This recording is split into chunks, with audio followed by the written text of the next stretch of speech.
Yeah. You guys are doing good though, right? That was real encouraging. You guys are doing good, right? You guys are ready for a session, a workshop, and another session, right? Okay, good. Got some awesome workshops coming up for you. I certainly hope you guys will get to attend all of those. Actually, you won't get to attend all of them. You'll only be able to attend one of them. But got what? Man, Eric's not going to believe this. This is Dan. What are you doing? Look at that. No, that's wrong. Dude, did you just rip the Bible? It may look like that. Well, I mean, dude, what are you doing? I mean, it's like, it's all wrong. And so it's not like I'm ripping, or burning an American flag or something like that. But, everything in here that I'm finding, you gave this to me earlier, and so I've been reading it. And right. Have you actually read this stuff? Yeah. Okay. Well, check this out. Most of it's wrong. Are you aware of that? Most of the Bible is wrong? Yeah. There's parts in here that are just kind of goofy. Like what? See, well, I didn't go to some fancy, academically advanced Christian school like you, right? Okay. But at least in public school, they taught me better than this. Because look, it says here, did you see the T-Rex fossils that are out there? There's the T-Rex tooth, right? It's sharp and it's pointy. Yeah. I mean, obviously, they're created to eat meat, right? But it says here in Genesis chapter 1 that all the animals were created to eat plants. Okay, that's wrong. That's stupid. No, dude. That's just... Okay. Don't rip the Bible like that, man. Now, right here, there's also another part. We know that all kangaroos come from Australia, right? But here in the Bible, it talks about how the ark came to rest in the mountains of Ararat. And so they expect me to believe that all the kangaroos that exist in Australia today originally came from the Middle East? See, that's stupid. That's wrong. We don't need that part in there either. That's just wrong. I don't understand why that stuff's in there. Dan, you're not supposed to rip the Bible. You're not supposed to destroy it like that. Well, that's what I thought too. But have you heard of this guy called Moses? Yeah. Okay, over here in Exodus chapter 32, he actually takes the 10 Commandments, right? Yeah. It's like he's got these 2 tablets written on by the finger of God. He writes the commandments on it. And he took it, and according to this story, he takes it and he throws them down, and they break all over the place. And he destroys all the 10 Commandments. Yes, see, that's wrong. You shouldn't do stuff like that. So that doesn't belong. Dan, that's please. Just stupid. See, seriously, dude. I don't know about all this creation stuff and everything, but I just know if I just stick with Jesus, that's all I can do. I'll just trust in Jesus, and I'll let you worry about all the creation stuff. I don't know. Well, but I'm going to go in here and have some pizza. Well, there's not any left. We ran out. Sorry. But, dude, keep reading that. Don't rip that anymore, dude. That's good stuff in there. Don't rip it up. Okay. Just learn I'll from see. it.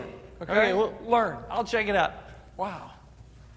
Dan makes a good point. There's a lot of us in our lives that we wouldn't actually get up and rip a Bible. But in our day-to-day lives, we rip pages out all the time. We don't need that. We ain't got to abide by that. That's not something we have to do. No, I'm not going to believe this. I'm not going to believe that. And the purpose of this conference is to reveal truth. Real truth. To show you what truth is. And to give you an avenue, to give you a way to take that truth and get it out into the world. And to spread that truth to anybody who will listen. That's the reason for this conference. It's not just to prepare you, but it's also to motivate you to get busy. To do something that's going to make a difference. There's a war going on. If you don't shoot, carry bullets, do something. That's the purpose of this, is to help get you motivated, train you. That's what some of these workshops are for, to get you motivated, to get you going, to get you busy. And I certainly hope that you will do that when this conference is over. I pray that you will get resources. We've got some awesome resources here that you can get your hands on to get you motivated, get you the information you need to get out there and get busy and share God's Word with others. Yeah, we probably wouldn't tear pages out of the Bible, but we do it all the time. We do it all the time. Let's treat God's Word the way it ought to be treated. Let's live our lives according to that. I hope you guys will enjoy Dennis Swift once again. I know you will enjoy Dennis Swift once again. Fascinating information about the Ica stones. And, man, people were a lot smarter than we are today You know, there's no question about it. Absolutely fascinating to learn these truths. So I hope you'll learn this and understand that, yeah, we ain't got it all together. We need to trust in the one who does have it all together, okay? Let's give Dennis Swift a warm welcome.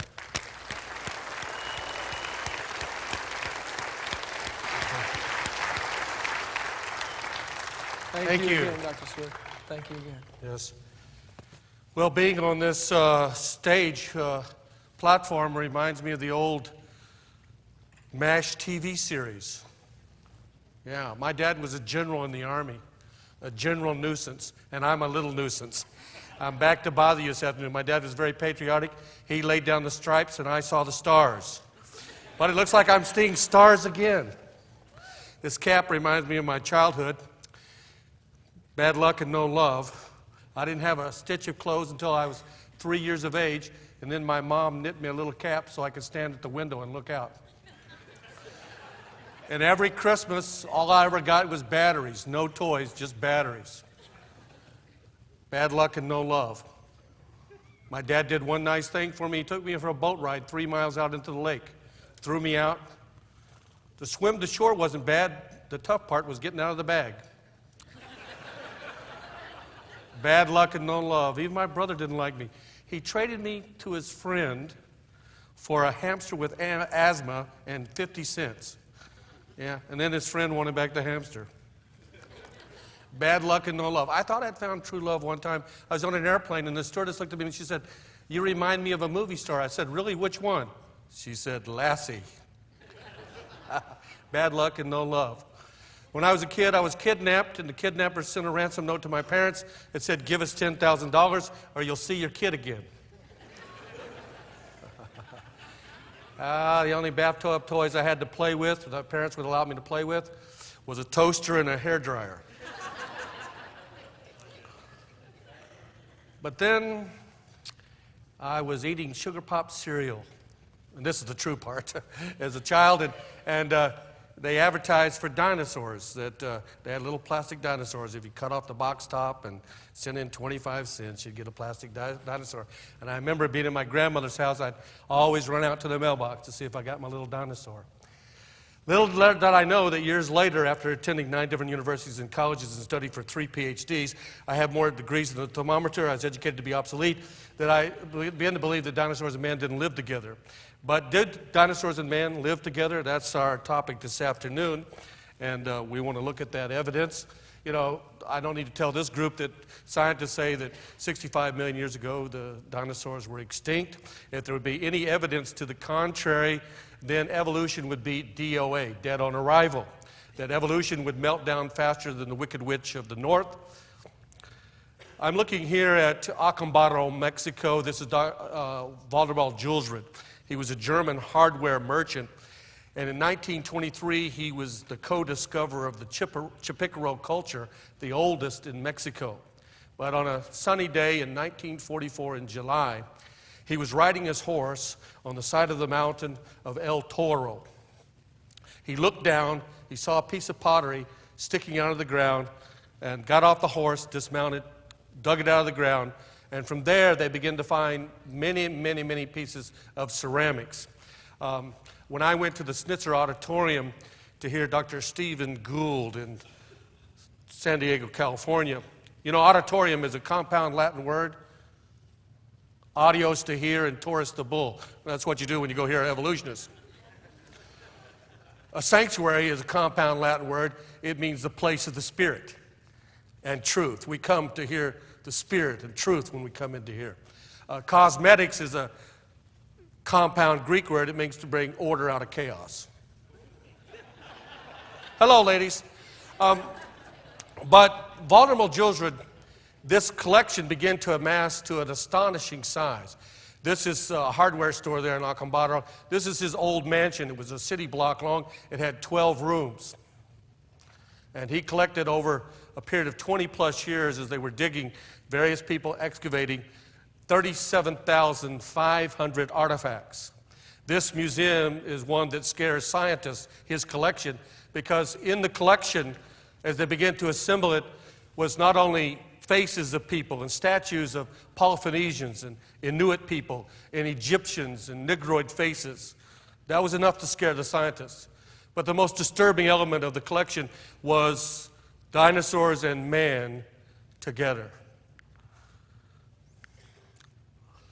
I started in 1968. I first heard when I was in high school about the great Acambaro figurines. Acambaro is 180 miles north of Mexico City.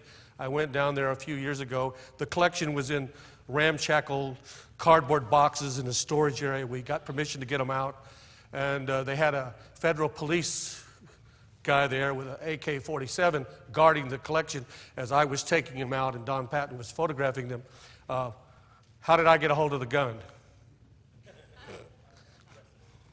I told him there was job openings at Walmart in Dallas. No. We trade. He let me look at it, and in that collection of dinosaurs and other animals that are supposed to be extinct are not even on the North American continent. For what you're looking at right here is a rare species of horse from the Pleistocene period of Owens Corvinus. These horses were not even supposed to be indigenous to the North American continent. It was supposed to be the Spanish who brought horses here, and they were domesticated. Is that not right? Yes. So they not only found, see the kind of frill on the back of the horse like that? That's the way these horses looked. But they also found in the places the teeth of that species of horse. Took it to Gaylord Simpson at the American Museum of Natural History. It was identified. These teeth were identified as that species of horse. And about 4 years ago, outside of Leon, Mexico, they have found many fossilized remains of this species of horse. They did exist there. Another proof of the Acambaro collection. This is vulnerable to children later in life. There is a dinosaur bone there. That's what you're looking at. Some of this material is disappeared out of the collection. In fact, when we were looking at it, there was a newspaper reporter there, and I muttered under my breath, well, we've looked at 863 objects. How many boxes do you think are left in storage? And the guy said 64 or more. About that, 64. I said, I figured, well, that's only about half of what the collection used to be. And it became a national scandal. The guy put it in the newspaper. Vicente Fox was the governor of Guanajuato at that time. Now he is the president of Mexico. He became interested. We went to the National Institute of Anthropology and History. We put pressure on them to try to give us an excavation permit. We went with Don Patton and this gentleman, Carlos Perea. We found him. He was the head excavator at a place called Old Chapicaro in the 1940s. As they were excavating there, he had never seen the Gildred collection. Didn't know about those figurines. We showed him pictures, and he said, yes, here's a dinosaur like this that we excavated at Chapicaro, that kind of figurine. And we also found, he said, in an Indian tomb, a mummified remains of, he described it, we have it on video, of a creature about 18 feet long, arms and hands like this, paws, claws, and what's the description of some kind of dinosaur. But in this collection, we see dinosaurs standing up on their back, just like Robert Bacher in his Dinosaur Heresies in 1986 depicted them accurately. We see other dinosaurs from the 1955s. One of them in the collection, if you look at the early times of the iguanodon, the first dinosaurs, fossils discovered in the 1840s, when they looked at the discombobulated pile of bones, they didn't know how to assemble it. And as they assembled them together, they put it together wrong of what the dinosaurs looked like. In the Gildred collection from the 1940s and 1950s, we can look back on those figurines, and because of the pressure we put on the government, they did do a catalog of them over 2 years, digital camera. There's 20,000 of them left in the collection. And among those, about 2,000 of them are dinosaurs. But from the 1940s and 1950s, there's iguanodons in that collection, and they look exactly like they're supposed to do by modern paleontologists. And about 60 rare species of dinosaurs. One of the rare species of dinosaurs we could only find in a Japanese paleontological book. We see these figurines. Here's another one, an astonishing collection. Earl Stanley Garner, who was the most famous, and the Perry Mason series came out of his detective novels. He became in detective mysteries. He became involved in this. Charles Hapgood became involved. He went down there. There's radiocarbon 14 dates going back 1,000 years. Thermal going back to 2500 BC. In fact, the Mexican government became involved in 1954. They finally dispatched a team of the most prominent archaeologists and paleontologists from Mexico City. They went there and said, we're not going to dig by El Toro, we're not going to dig in these other locations. They were going to choose our own location. And on the fourth day, they made a startling discovery. As they were digging down, they found some dinosaur figurines. I have a copy of the official report. And we translated it from the Spanish, and in it it says, in spite of the legality of the find, these cannot be real, because they depict dinosaurs. On the basis of the life form, they kicked out the evidence. So we see these. Remarkable. It's proof that man and dinosaurs lived together. You know, there's an infinite variety of ways that you could disprove evolution. Of course, if you were to find anything in the fossil record out of order, dinosaur and human footprints together, or any objects out of order, it would show that dinosaurs and man lived together. We go down to northern Peru. This is the Mochi civilization, who inhabited the northern coast and deserts of northern Peru from around 30 AD to 900 AD. I would estimate that I've looked at maybe 400,000 plus vases of different Indian cultures down there, pre-Columbian. Not only Mochi, but Nazca and so forth. I haven't handled every one of them, but I've looked at them, and many of them I've had in my hand. In the Mochis, we see, can you see that dinosaur? The Mochis are famous for their stirrup pot vases, the cylindrical vases and portrait figurines that they made. It's always red on white or white on red. We see out of those, I have now found 11 of these to depict dinosaurs, and all of these are the same type, similar species that have dermal spines. We know as Steven Zirkus in 1992, who was the first one to publish in Geology, 1992, that dinosaurs had dermal spines from the fossilized remains of the quarry in Wyoming. And we see that they're similar to an iguana, that the frills on the back in different positions, these are correctly displayed and depicted, anatomically remarkable. You heard about the runaway bride over in Georgia? Back there, maybe it was a fiancé. Our kids don't go down by the sea because there's a dinosaur down there. They had to have seen them in real life to depict them so accurately. Here's another one of the dinosaur vases, one of my favorites. If you look at the head and the teeth protruding out and so forth, just as astonishing. This is enough right here to put any atheist or agnostic or skeptic out of business. These vases are in museums in Peru and other South American countries. They are authentic. They were found in official excavations, most of them in the 1920s, and some of them were in the collection of the vice president of Peru in the 1920s. We see other of the vases here. Also, this relates to the ecostones that I showed you last night, because throughout the Indian culture, pre-Columbian civilizations, what we see depicted is the warriors fighting these beasts in combat. But they always show the men, warriors, of equal size or greater size than the beasts they're fighting. Not only is this in the Mochi vases, but also in Nazca, in the fabrics I've shown you, the vases from Nazca, the stones, and also the ecostones. Another one of the dinosaurs. Isn't this remarkable?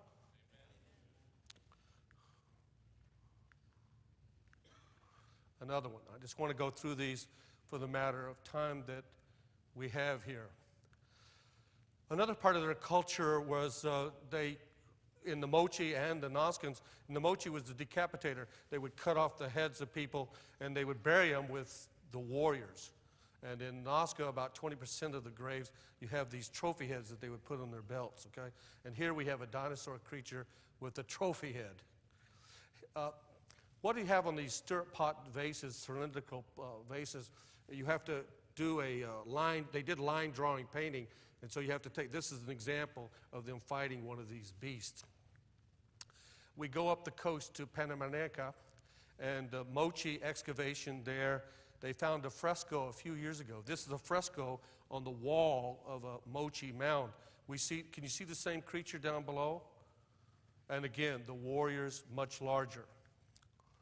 Now, this is proof positive that dinosaurs lived contemporaneously with man.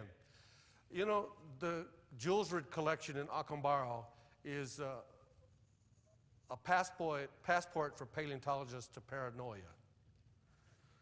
When the paleontologists look at that, they have to step back and either dismiss all the evidence or they have to bow to it and say, yes, dinosaurs and man lived together. And if that's the case, then the evolutionary flimsy tower of time comes toppling down to the ground in a crumbled heap, and it ushers in an intellectual cataclysm. And we would have to rewrite all of the textbooks. This is the Mochi mask. It is in a museum. It's not Nazca, it's not Inca. It's Mochi. It's a funeral mask. It's solid gold. It's about that big. And you see the two creatures on the side that are very much like the fabrics and the vases, dinosaurs. Now we go down to Mexico, El Tajín, in the jungles of Veracruz. You have to join the battle. You know, God did not save us to be spectators, but gladiators. We've got to be spirited Spartacuses. You can't soak, sour, stink, and sink and sit in the pew and stew with the other few. You got to get out there and do something. In the spirit, I'm King Kong strong. I may look like mild-mannered Dennis the Minister, but when you go on Sunday comes, man, I go into the local phone booth. It's not just same old, same old. I put on my super pastorate cape and I come out to do some battle, my friends. Dr. Bliss's wife a few years ago, she said they were at a conference and this very large lady was going into the ladies' restroom. So shall we say well carpeted? And she went in and they followed her in a minute or two. And she was in there and she was singing, I'm just going to sit here till Jesus comes. You can't just sit and do nothing, folks. You got to get out there. Christianity, this is not a picnic. It's a battlefield. There's a war going on. And the commander-in-chief wants you to get out there. In El Tajín, this is seldom visited. It's in the jungles. It's a Mayan ruin, about 100 to 1000 AD. In fact, they have to keep cutting back the jungle because it's overgrowing these ruins. And we went down there. It's a rogues gallery in the sides of spiders and poisonous snakes and all kinds of things. But here what we see on the columns. This was first published in 1968 in Science Digest by Jose Bolio, a Mexican archaeologist. When they were excavating El Tajín, he noticed on one of the columns a pterosaur. And Science Digest published it, a one-page article, and said that this is impossible to a degree, but how could it be that the serpent bird of the Mayans was supposed to be stone dead, this species of pterosaur, for 129 million years ago? How could it be that Mayans and pterosaurs met? But they must have, because they drew it and carved it on a pillar at El Tajín. Now, I went down there, and we were going through, and the guide said, I've been here 20 years.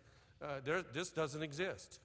I can tell you. And he asked the other people, he said, no, there's no such thing. But to humor us Americans, he took us around all the ruins, and we kept looking. He said, no, senor, this does not exist. I said, it has to exist. I know it exists.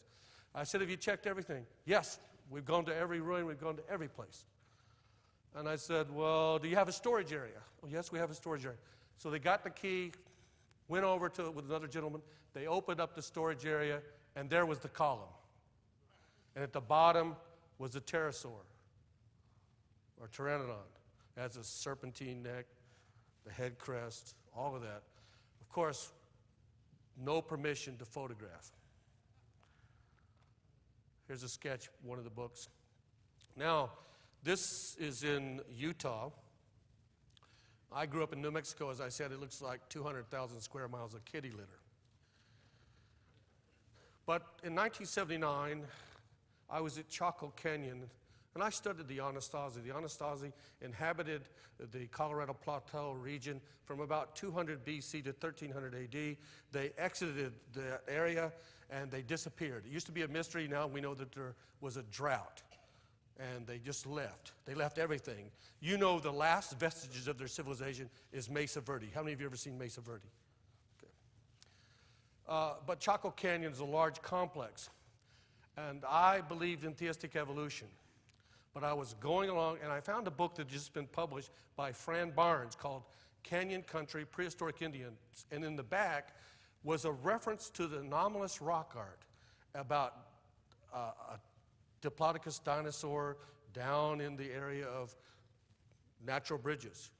So a few years later, when I heard of creationists, I didn't believe the creationists had, I thought they were just like the Kellogg's convention, you know, fruits and nuts. They had no evidence. And then finally I heard a creationist. He said, dinosaurs and man live together. Do you know that there's a miracle in your house?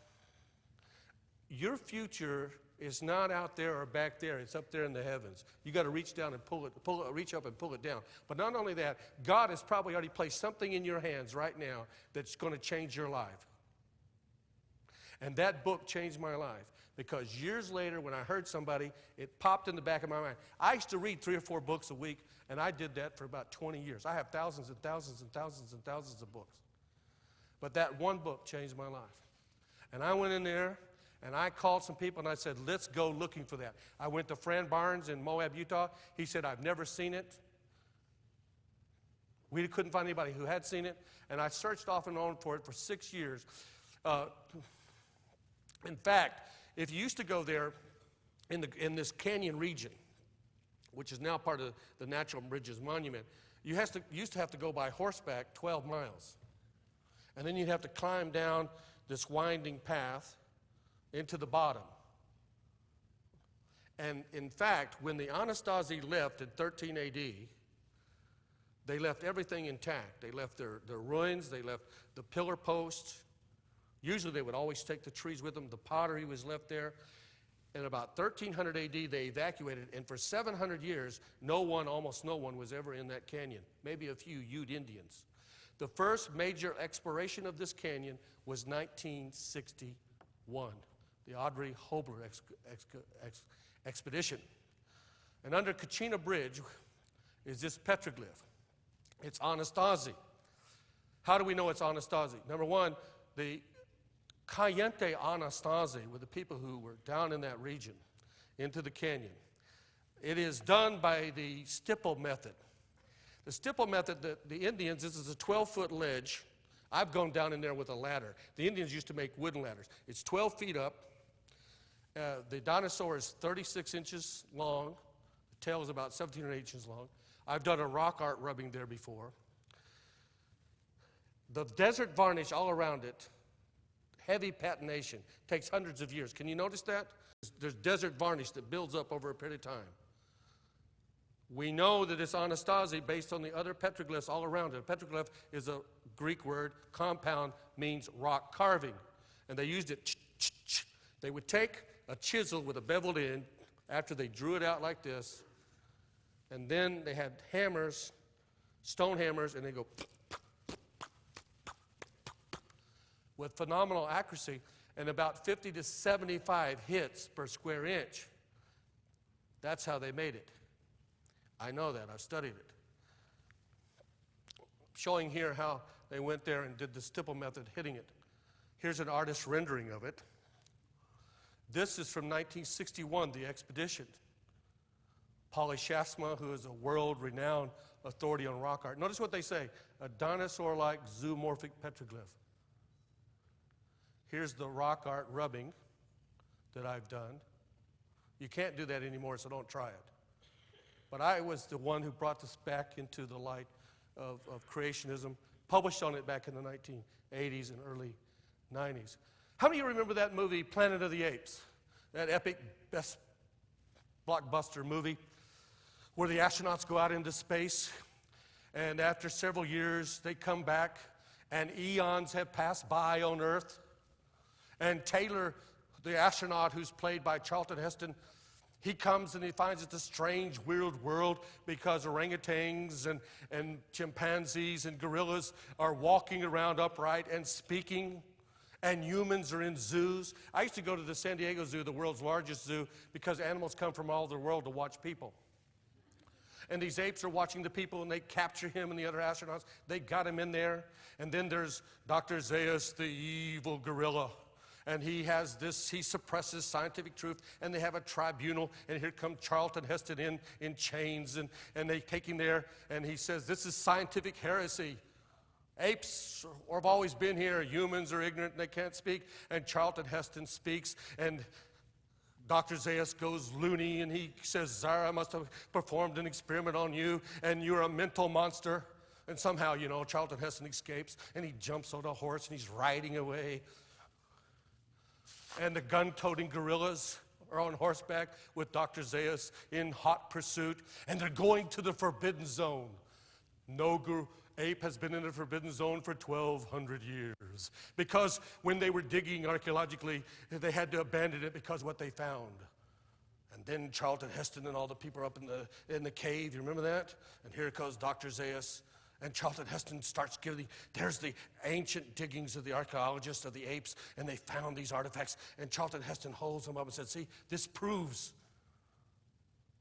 And then finally he picks up from the lowest level a human doll that's dusty. And Dr. Zaius debunks it and says, my granddaughter plays with human dolls. And then somehow they pull the string, and the doll cries, Mama, Mama. Oh no, humans speak. All the theories are wrong. That petroglyph of a dinosaur is the equivalent of finding a doll. Did you hear me? It is a pedestal smashing blow to evolution. I might do my own movie. I'd call it The Planet of the Evolutionists. That here is a remote Indian tribe in Colorado, cut off from civilization for thousands of years. And National Geographic finds them. And of course, you've got to educate the savages. So they send the Native Americans away to schools, and the young braves come back talking about evolution. And dinosaurs were millions of years ago. And the wise old chief, played by me, says, wait a minute. Our ancestors, the ancient ones, they danced not only with wolves, but probably danced with dinosaurs. And then you have this scene where the chief takes the Indians and the evolutionists and the scientists and the news media down into the canyon. And Mel Gibson is playing me at that part. And they say, where's the evidence? And in that dramatic moment, he points up. There it is. The dinosaur on the canyon wall. And the braves go, yes, yes, yes. And they start dancing to Dancing with Dinosaurs tune. And they're all just jubilation because it destroys evolution. But of course, just like in the movie The Planet of the Apes, they blew up the cave. The evolutionists want to blow up the evidence. But when they get down there in the bottom of the canyon, they find Dr. Carl Ball, Ken Hovind, Dr. Quazzo, linked hand to hand around the sacred shrine, protecting it.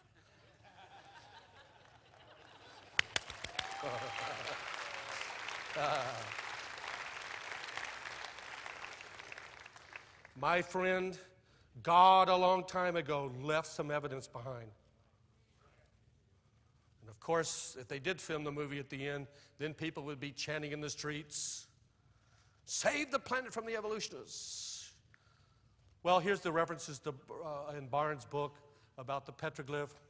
Another one in regards to the other anachronistic oddities and anomalies of rock art. So that's what we're investigating. In 1998, I was way out in a remote region of Utah, Cowboy Caves. It's about 130 miles from the nearest town. And I'd heard a rumor that there was a Triceratops petroglyph. We didn't find it. I was with Don Patton. We went back into Moab, and I stopped at a rock shop. And that day, I was wearing a Bolivian jacket. It was so loud, it would talk to you. And so this old leathery-skinned old-timer said, son, where'd you get that jacket? I said, down in Bolivia, visiting Olivia's sister, Bolivia, okay. And he said, what are you doing there? And I said, I travel around looking for dinosaurs and man evidence. I said, you ever seen anything like that? And he turned and started proceeding out of the rock shop. And I followed him. And he went to his old pickup and he opened up the door. And I said, well, sir, have you ever seen anything of dinosaur petroglyphs? He said, I've lived around here 60 years. He said, once. 41 years ago, I had a rancher call me and tell me that he had on his property a petroglyph of a triceratops. And he said, I went to see it. I said, well, was it a triceratops? He said, it looked like it to me. He said, I told a paleontologist in the state of Utah, and he said, leave it alone. It could ruin my reputation. I'm not going to come and look at it. And this old guy started swearing and saying, well, who cares about your reputation? Aren't you caring about the truth? I said, tell us where it's at. He said, well, you go, 46 miles like this, and you go down this winding path, and there's a hay bale down there, and there's this cliff that everything looks the same. He hadn't been there for 41 years. And then as he's getting ready to leave, he said, the only people I don't want to know about this are the creationists. You're not one of those creationists, are you? No, I'm not saying. So I said, Don, let's go. And we went chasing off, and we went down in this winding path and near south, just across the border, the Utah LaSalle Canyon. And this canyon was not, no white people, no settlers had even gone in there until the late 1870s. Very remote. Do you see the triceratops, the three horns, the parrot beak, everything? We know this is Abajo, LaSalle, Anasazi Indians for a fact. And so we're looking at about 1000 AD. I did a rock art rubbing event. You see the stipple method again, chipping, boom, boom, boom, boom, boom, boom, boom. You can see the indentations, the weatherization, the pitting. That's impossible to fake. And the little man, the first publication scientifically, any knowledge of the Triceratops, was 1881. I found a man, he's now deceased. His brother in 1914 inscribed his name on the other side of the panel, right in the rock. And if you look at it, it's bright white. The other things is desert varnish. This man, his family had homesteaded the place many, many years ago, and he had first seen it in 1917. So it was there, all the way back in there. So it's not something new. It wasn't faked. This is do you see the kebab type earrings? The Abajo LaSalle Indians had big earrings. There again, the Triceratops. This is probably Buckaroo Banzai, the cowboy. Weehaw, riding the Triceratops. Now I take you to another place, the Hornada Mugiwan Indians, who were contemporaneous with the Anasazi about 200 BC to 1400 AD. My first time I ever flew to California, I was on a plane, and a little old lady said, son, where are you going? I said, I'm going to El Cajon and San Jose. She said, out here we pronounce that J like an H. It's El Cajon and San Jose. How long are you going to be staying? Oh, only until Hoon or January. Okay.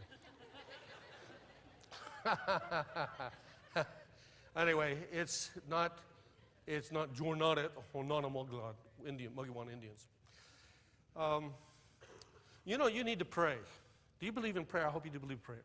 The Holy Spirit knows where. Do you know God knows where everything is? He knows everything about our lives. He knows every hair that's on your head. He's got them numbered. In some cases, He knows how many hairs are not on your head.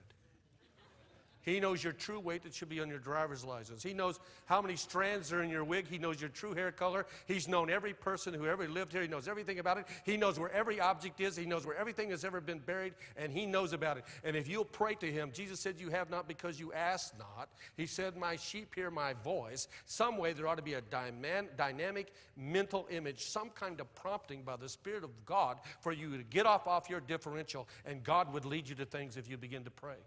I believe that. I believe it.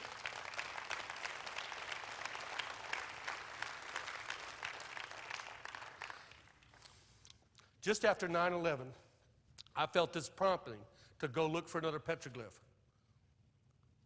Nobody else was flying. I got on United anyway. United flight 50-50. Go on to runway 13 and take your chance. Anyway, I got on the...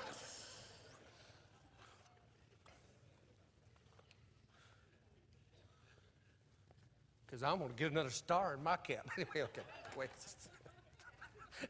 So I get down there to this area, and you got to do that because the devil is the god of this age. And there could be a moment you'll meet somebody, and if you're there at the right time, at the right place, at that prompting, you'll get the evidence. If not, you'll miss it. And I went down there with this great petroglyph site, our Nanamugi one. In one area, 1 mile and a quarter by 3/4 of a mile, there's over 25,000 petroglyphs. And I stopped and I asked a guy, he said, "Is such and such?"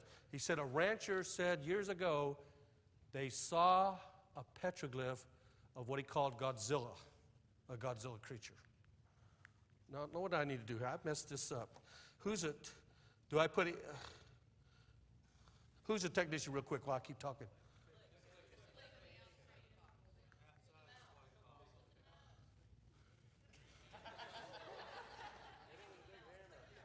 Anybody can have a creation ministry.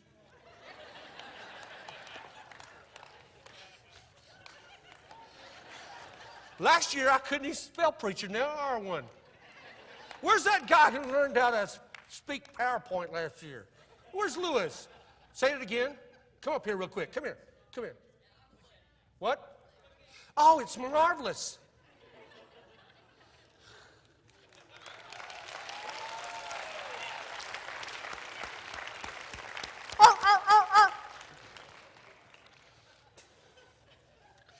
Do you see the dinosaur on the left, the rock? The flamboyant head crest, the teeth, everything. And then the deer, the dinosaur's up on his hind legs like this, and across it is a deer. Of course, it's stylized a little bit. You can tell that's a deer, even though deers don't have rectangular-shaped bodies. See it? Now look at a Parasaurolophus. Look at that. That's what that is. The Indians had to have seen it. Look at the eye structure right here. Just like a modern paleontologist would draw it. Phenomenal. Uh-oh. Oh, I missed one. The next one was supposed to be this big dinosaur of a fire-breathing dragon. Somehow it got lost here. That's why it said, "Did you see that?" Here it is. Oh, where did you see that? See what? Me operating the computer? No, it's this. Job 41, verses 18 through 21. The Leviathan, remember? Out of his mouth come burning lamps, sparks leap out of his nostrils, smoke as a boiling cauldron or a seething pot. His breath kindles coals, and flames shoot out from his mouth. What is that but a description of a fire-breathing dinosaur? By the way, when the patriarch Job, pitifully buffeted Job, sitting in an ash heap, covered with boils, crying out of his abysmal misery, lost his family, lost his fortune, lost everything, and he's asking God why. How did God answer him? He gave him 7 chapters of science questions.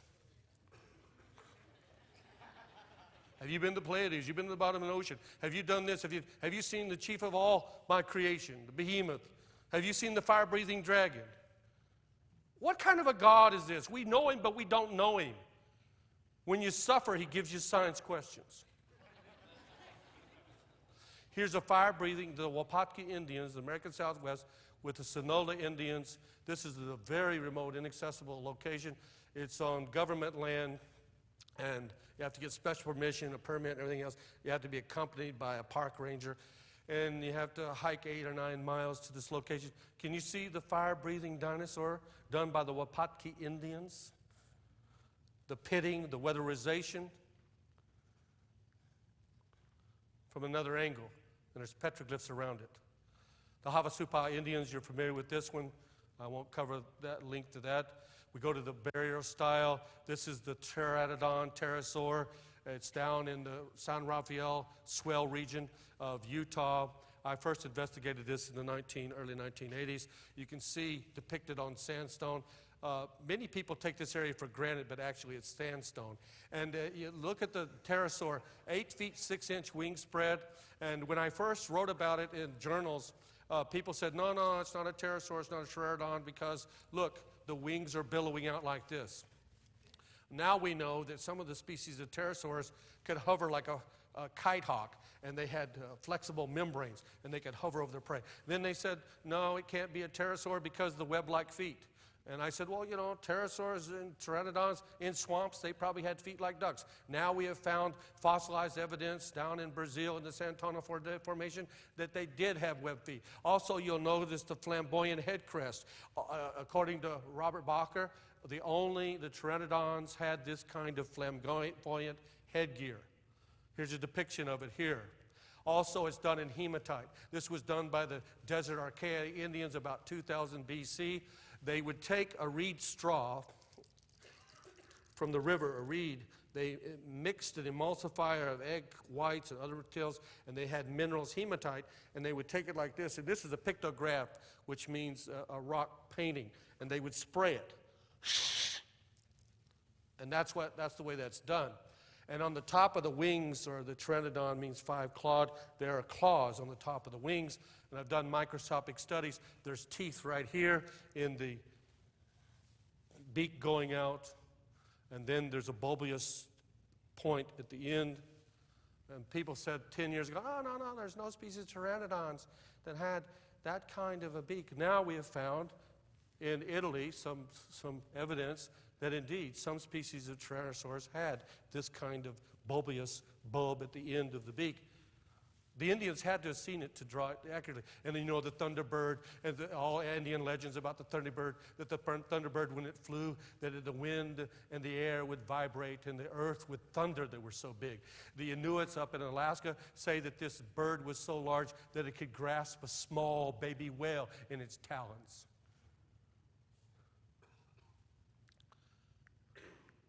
You see some other depictions. Herodotus mentions a pterosaur. This is La Salle Abajo Indians down in the Indian Creek area of Utah. Strethomymus or Rethomymus, you can see, look like that. This is the Mayan vase down in Mexico that I found. See it? Like a Allosaurus or an Albertosaurus. 100 AD. Now the jungles of the Yucatan, the Judgment Memorial at Bonampak.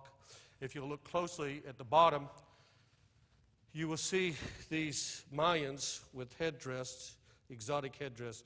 Then you have lions and tigers and parrots, and one of them is of a Deinonychus species of dinosaur. Can you see it? Now we look very closely. Here's a paleontological animated replica of a Deinonychus. Here's their head. Just like, and you see this thing in the back right here? Just like the headdress that we have at Bonampak, done about 800 or 900 AD approximately. So dinosaurs were among the ones. This is a Chimu vase that I own, and there's also a dinosaur creature engaged in combat with a warrior. Once again, the warrior's larger. This is the controversial silver bell artifacts found in 1924. 4 miles outside of Tucson on the old Silver Bell Road. They were excavating in a lime kiln, and they found in this lime kiln some objects, eventually 32 of them. And William Cummings, Brian Cummings, University of Arizona, was involved. He was called out, and people said, no, they're a fraud, they're a hoax, because they have Hebrew and Latin inscriptions from 7 to 900 AD. There's also a sword, and you may not be able to see this clearly, but there's a 19-inch dinosaur on this sword. Can you see it better there? Somebody can see it? 19 inches long. And William Cummings, who was the curator of the Arizona State Museum, he was a professional archaeologist. He was a professor at the Arizona State University. He went down there to look at it, and they began to excavate in Cleachy and limestone. They dug a 12-foot trench, and at 12-foot trench, as they were digging along, they came to these objects that were impacted in limestone. They had to use crowbars, chisels, and other tools to get them out of the limestone. And they 32 objects, including this sword with a dinosaur on it. There was a great scandal in the controversy in the 1920s. the Smithsonian Institute, the New York newspapers were saying, it's obvious they're a fake. William Cummings put his whole academic career on the line and said, I'm telling you, I can tell you they are real. And he lost his job eventually over it. Carl Saul, who had a PhD in archaeology, Indian archaeology, he had written many articles. He was well known in the 20s. He went out and investigated. And he found that the Hohokam Indians had built a layer above these artifacts. And the artifacts were 700 to 900 AD, and the Indians at about 1000 AD had built some stuff over it. It was below that layer.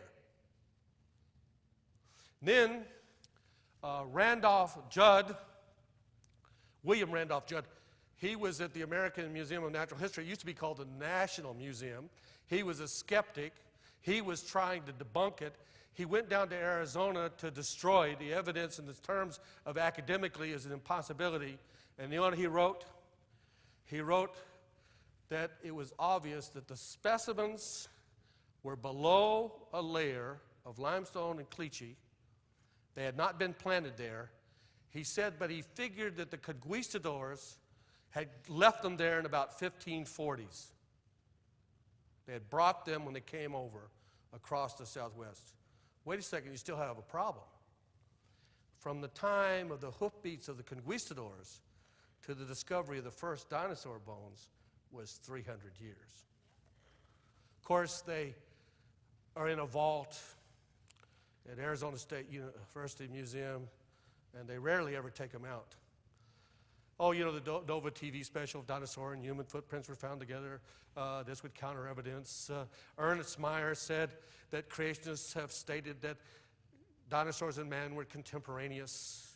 If that momentous statement were true, then the names of the discoverers would be thundered down the halls of time.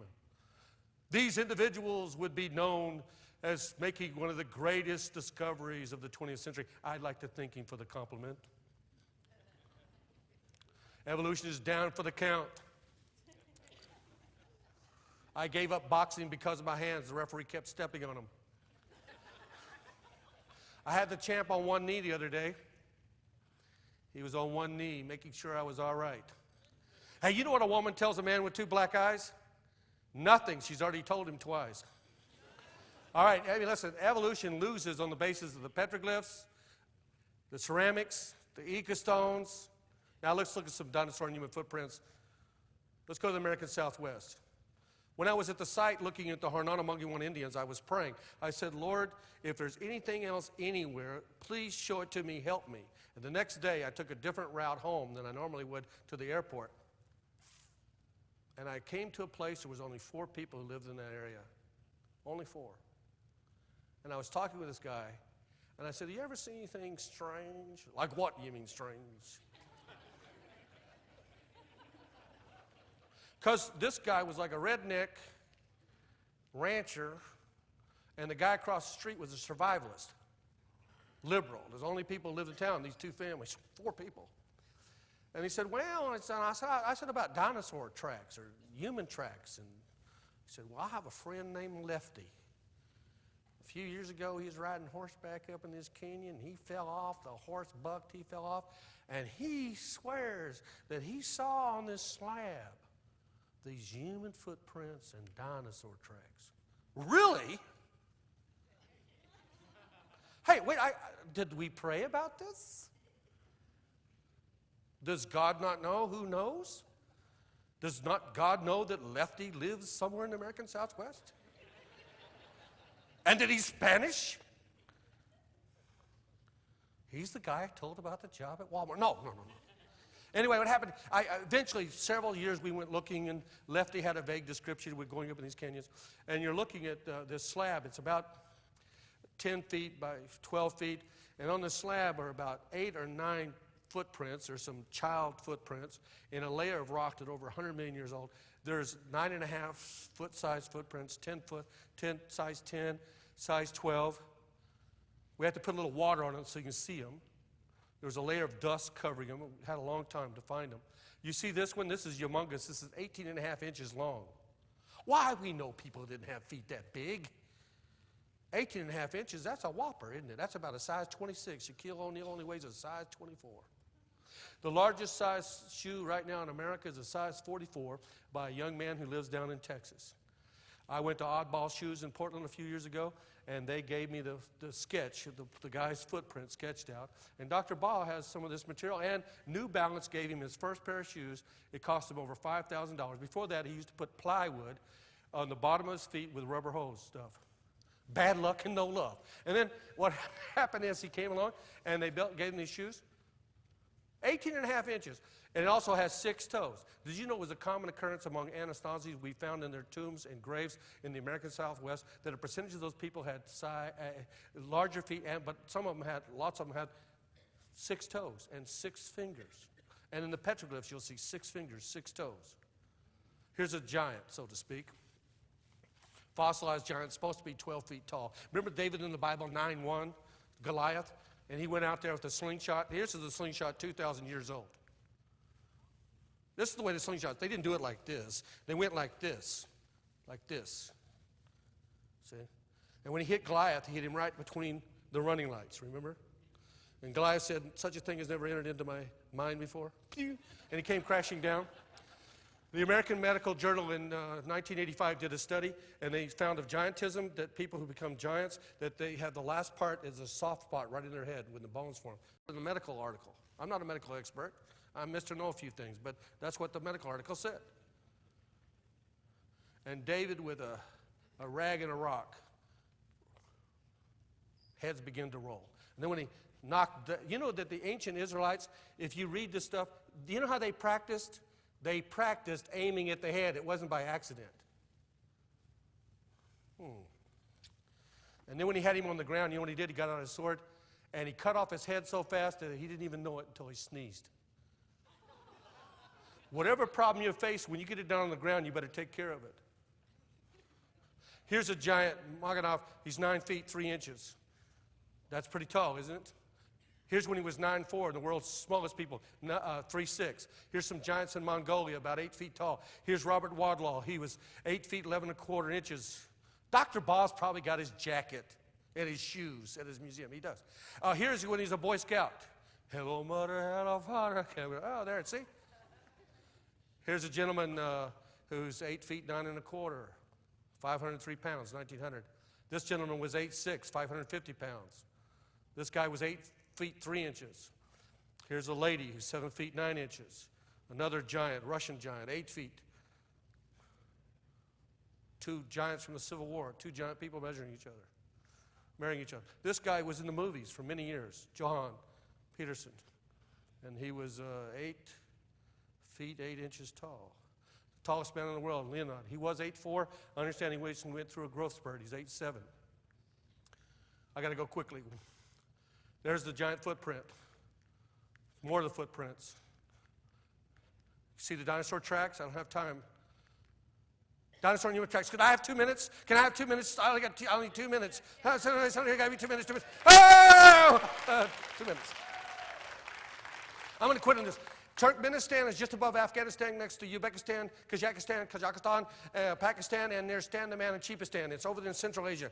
And I was the first person from the Western world to go to the dinosaur plateau. There had been one other guy from National Geographic.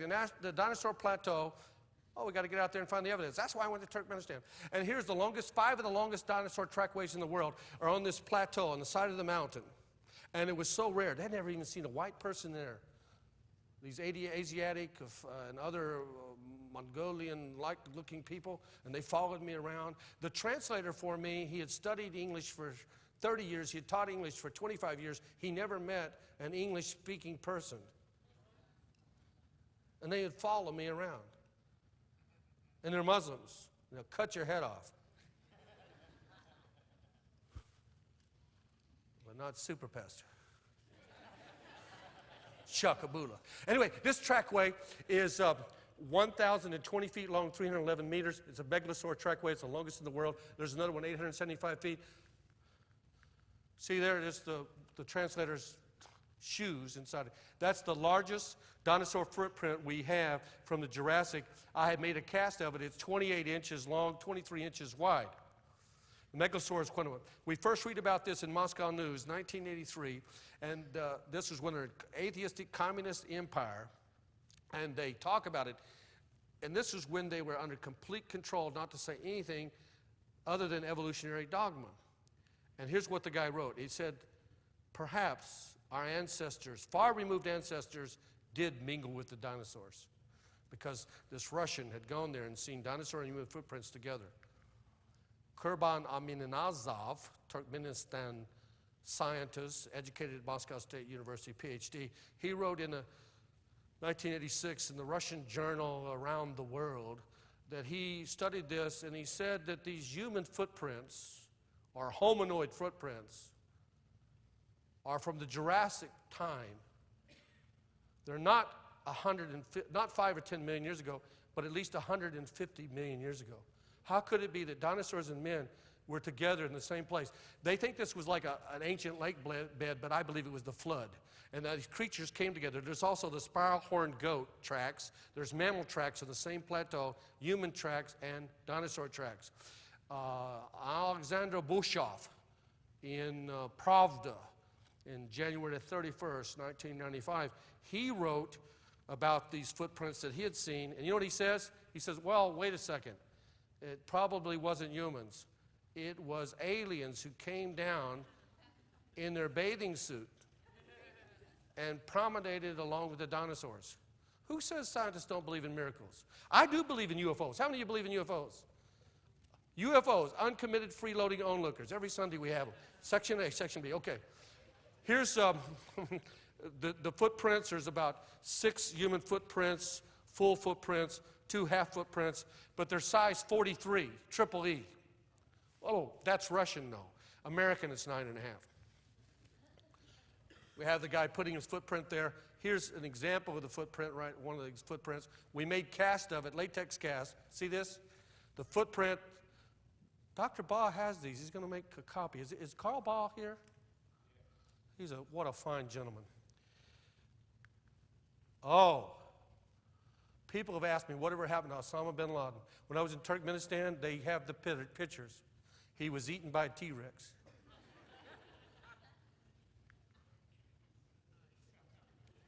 Just having fun. Thanks. We're done.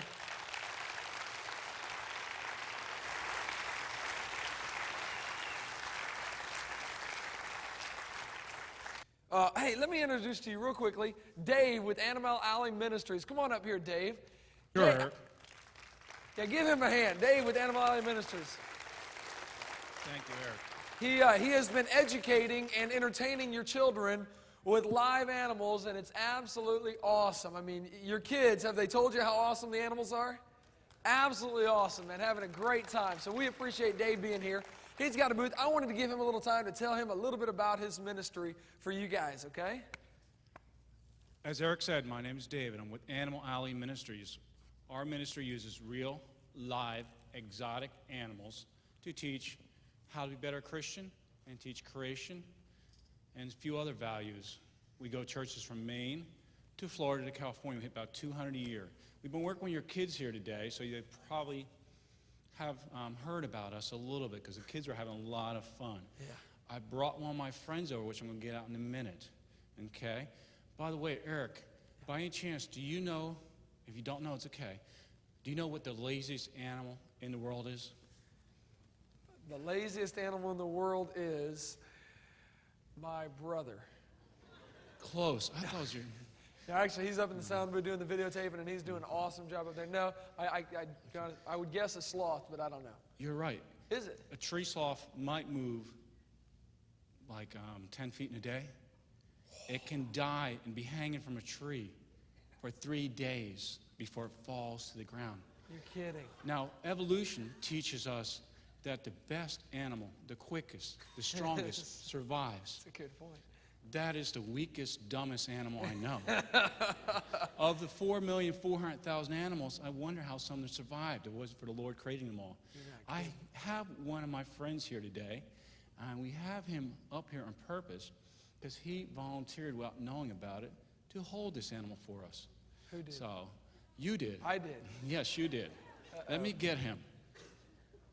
when he says live exotic animals and then he says, I'm going to deal with it. I don't know about that. We have 60 to 100 live exotic animals, Eric.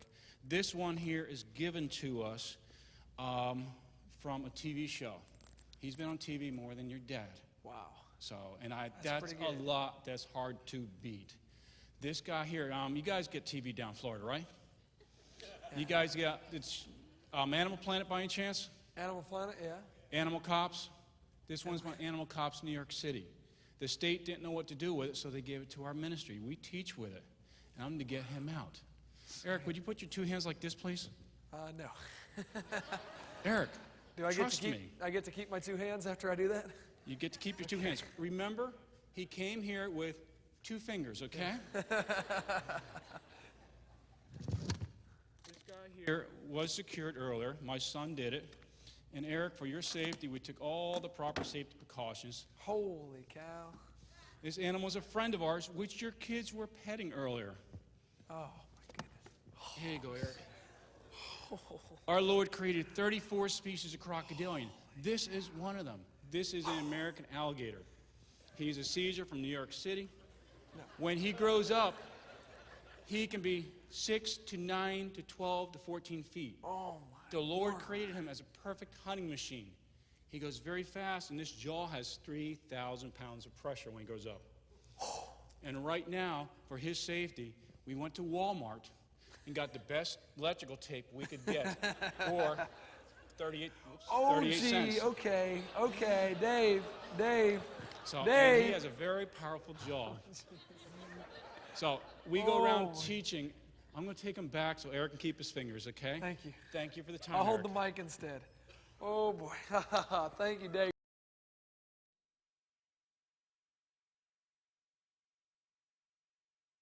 All right. You guys ready to get started? This next session is going to be absolutely awesome. We got Dr. Jack Kawazo going to be speaking to us, and it is going to be really, really, oh, boy. Dude, What do you, oh, my this goodness. is awesome. What in the world are you doing, Dan? I'm going to need to get another wheelbarrow from the park and come out here and get some more stuff. Because they got all sorts of cool things here that you can learn. You bought all that stuff? Yeah, now I just need to like read it and stuff. And You've been watch reading it. some of that stuff? Well, kind of, sort of. You got I'm a hoping maybe wheelbarrow I can full, learn Dan. lots of things. I got lots of cool stuff, well, besides water, because I was thirsty. But just different fossils. We got the Caldwell tracks. We got all kinds of things.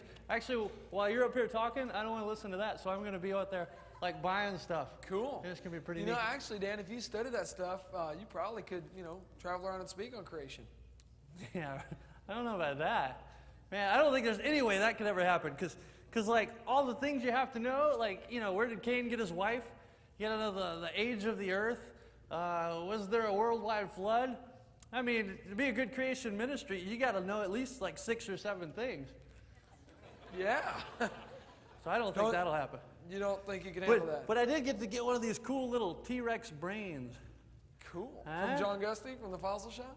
Yeah, that funny looking guy out there Yeah, with the table. good. Got T-Rex brains. What do those cost, do you know? These were, I have no idea. He wasn't looking. I just kind of took it. But We'll have none of that going on. we got okay? this one right here. This one's really cool. This is a special brain. It's a brain? Yeah, this is also a brain. This is a Kent Hovind brain. Oh, really? How Yeah. much did you pay? I bet you paid a pretty penny for that one, I got didn't you? $29.95. You can get Kent Hovind's brain for It's like a good $29.95. Yeah, $29.95. But that's Unreal. not all. I got this. Oh, this is a good deal too. This What is is that Jack Kawazo brain. That's Jack Kawazo's brain. This is good. This one was, I believe, $42.50. More than Kent $42.50, Hovind's brain? Right out there. What? That was more than Kent Hovind's brains? Yeah, actually it was. Wow. But you know what? The most precious one, I got it protected here. The most precious brain I have right here. I'm not going to let anybody play with this one. This is an Eric Hovind brain. Oh, it This is really cool. This one was $5,000. Woo! Yeah! $5,000. So I'm gonna keep now, why that is right mine there. so expensive? Oh, what? Well, they said it's never been used. And so I'm going to go shopping and stuff. All right, so without any further ado, Dr. Jack Kawazo is an expert on, if you were here, you already know he's definitely an expert. He's an expert on the Neanderthals and the cavemen and things like that. He is going to do a fabulous job presenting to us some incredible facts about them. Again, to arm us with the truth. We need to be armed with the truth, not just so that we can have it, but so that we can spread it, so that we can share it, okay? So let's give Dr. Kawazo a hand as he comes up here to share with us some incredible stuff. Thank you, Doc. Am I on? You're on. Thank You're you. good. Where'd that guy go in my brain anyway? I got to show it to my wife. Speaking of my wife, I never had her stand up for it in this conference. So would you please stand up, Diane? Without her, none of this fossil evidence could have ever been found or done. She carried the bags. She loaded packed up for 5 kids we had, and we took them everywhere we went.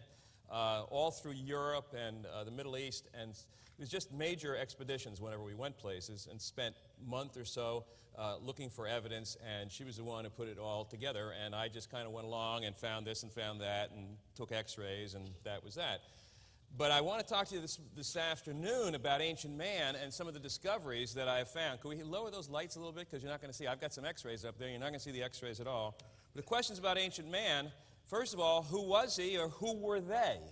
Now, Jesus gave us the best definition that you can ever imagine. I never knew this, of course, in college, and I'll tell you a little bit more about this tomorrow, and I'll give a bit of my testimony at the service. Jesus said, "Have you not read that he who made them from the beginning made them male and female? For this reason, a man shall leave his father and mother, be joined to his wife, and the two shall become one flesh." And that was our Lord's definition of who the original people were. They were a man and woman. Were they real humans like us is the question. In other words, we have to know whether they were really human like us. Now, Adam and Eve sounded like they're real humans, but were they like us? Now, misinformation abounded in 1979, so my family and I embarked on a journey that would take us thousands of miles and 25 years to study ancient man. Now, here outside of Les-Isles, France, is what they want you to think, and this is on a cliff in the Dordogne Valley. And Les-Isles is the prehistoric capital of France.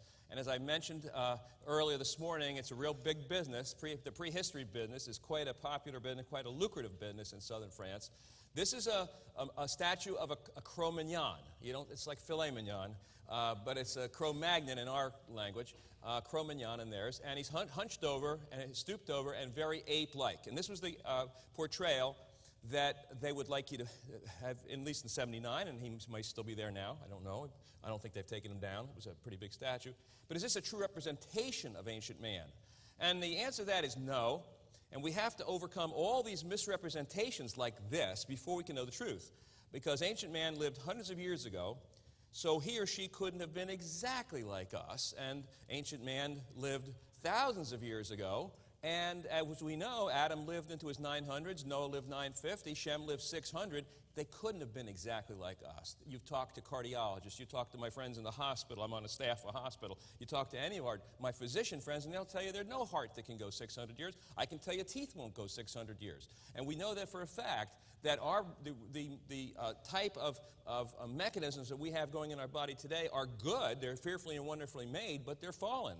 We're all decaying. And so we had ancient teeth that were better quality. We had ancient bones better quality. Obviously, ancient hearts were better quality.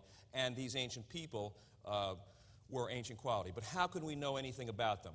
Now, the first thing we have to say is we take our Bible as a guidebook, and then we look at the fossil and artifact record in light of the Bible. Now, you're hearing this from a scientist, a person who's looked at the fossils and held them in his hand, held the fossils in his hand, the original fossils, the original bones.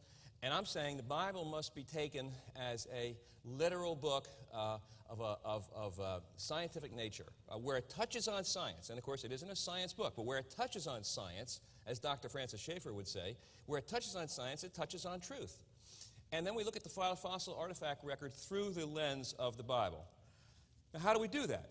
Well, first of all, we can make retrodictions. Now, retrodictions are predictions into the past, and science flourishes on predictions. I mean, you make a prediction, and you see if it comes true.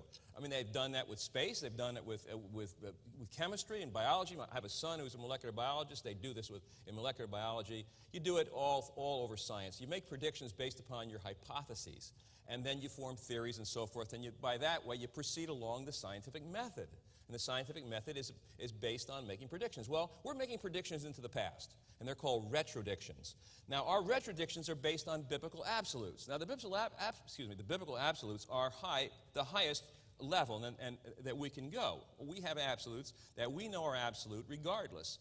Jesus said, heaven and earth will pass away, but my words will never pass away. Those are absolutes. Those things will never pass away. What I'm doing now, or what we're doing now, creation research, it'll all pass away, but his words will never pass away. But we can make retrodictions based on those words, look back into science and see what we can find. And a retrodiction is prediction made into the past. We can make 3. First, if people lived longer, children mature at later ages than we do today. Because if you lived over 200 years or 300 years, you don't have a childhood of 12 years. I mean, that's obvious. Many scholars have said that.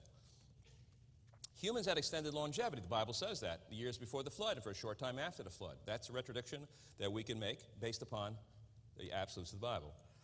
Then, thirdly, and this is, I touch on this because my research accidentally bumped into this material while I was searching through the drawers in the back rooms of the museums. I actually bumped into stuff that would tell me that, hey, this earth is not that old. And I wasn't a geologist. I'm involved in human paleontology, paleoanthropology, and I can make that retrodiction. Now, in human longevity, let's cover a few bases first before we get into the story of the Neanderthals.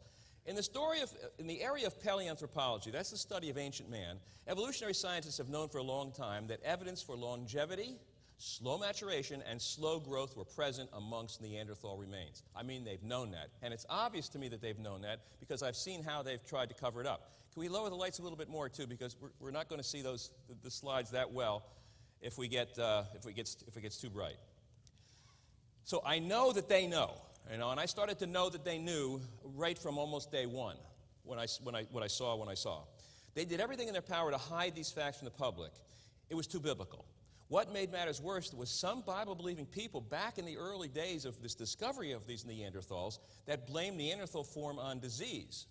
Now, the question we have to quickly cover, which won't take too long, is disease the cause of Neanderthal form? Because we have to erase that whole idea that Neanderthal facial and skeletal form have been attributed to pathological, which means disease, and nutritional phenomena for years.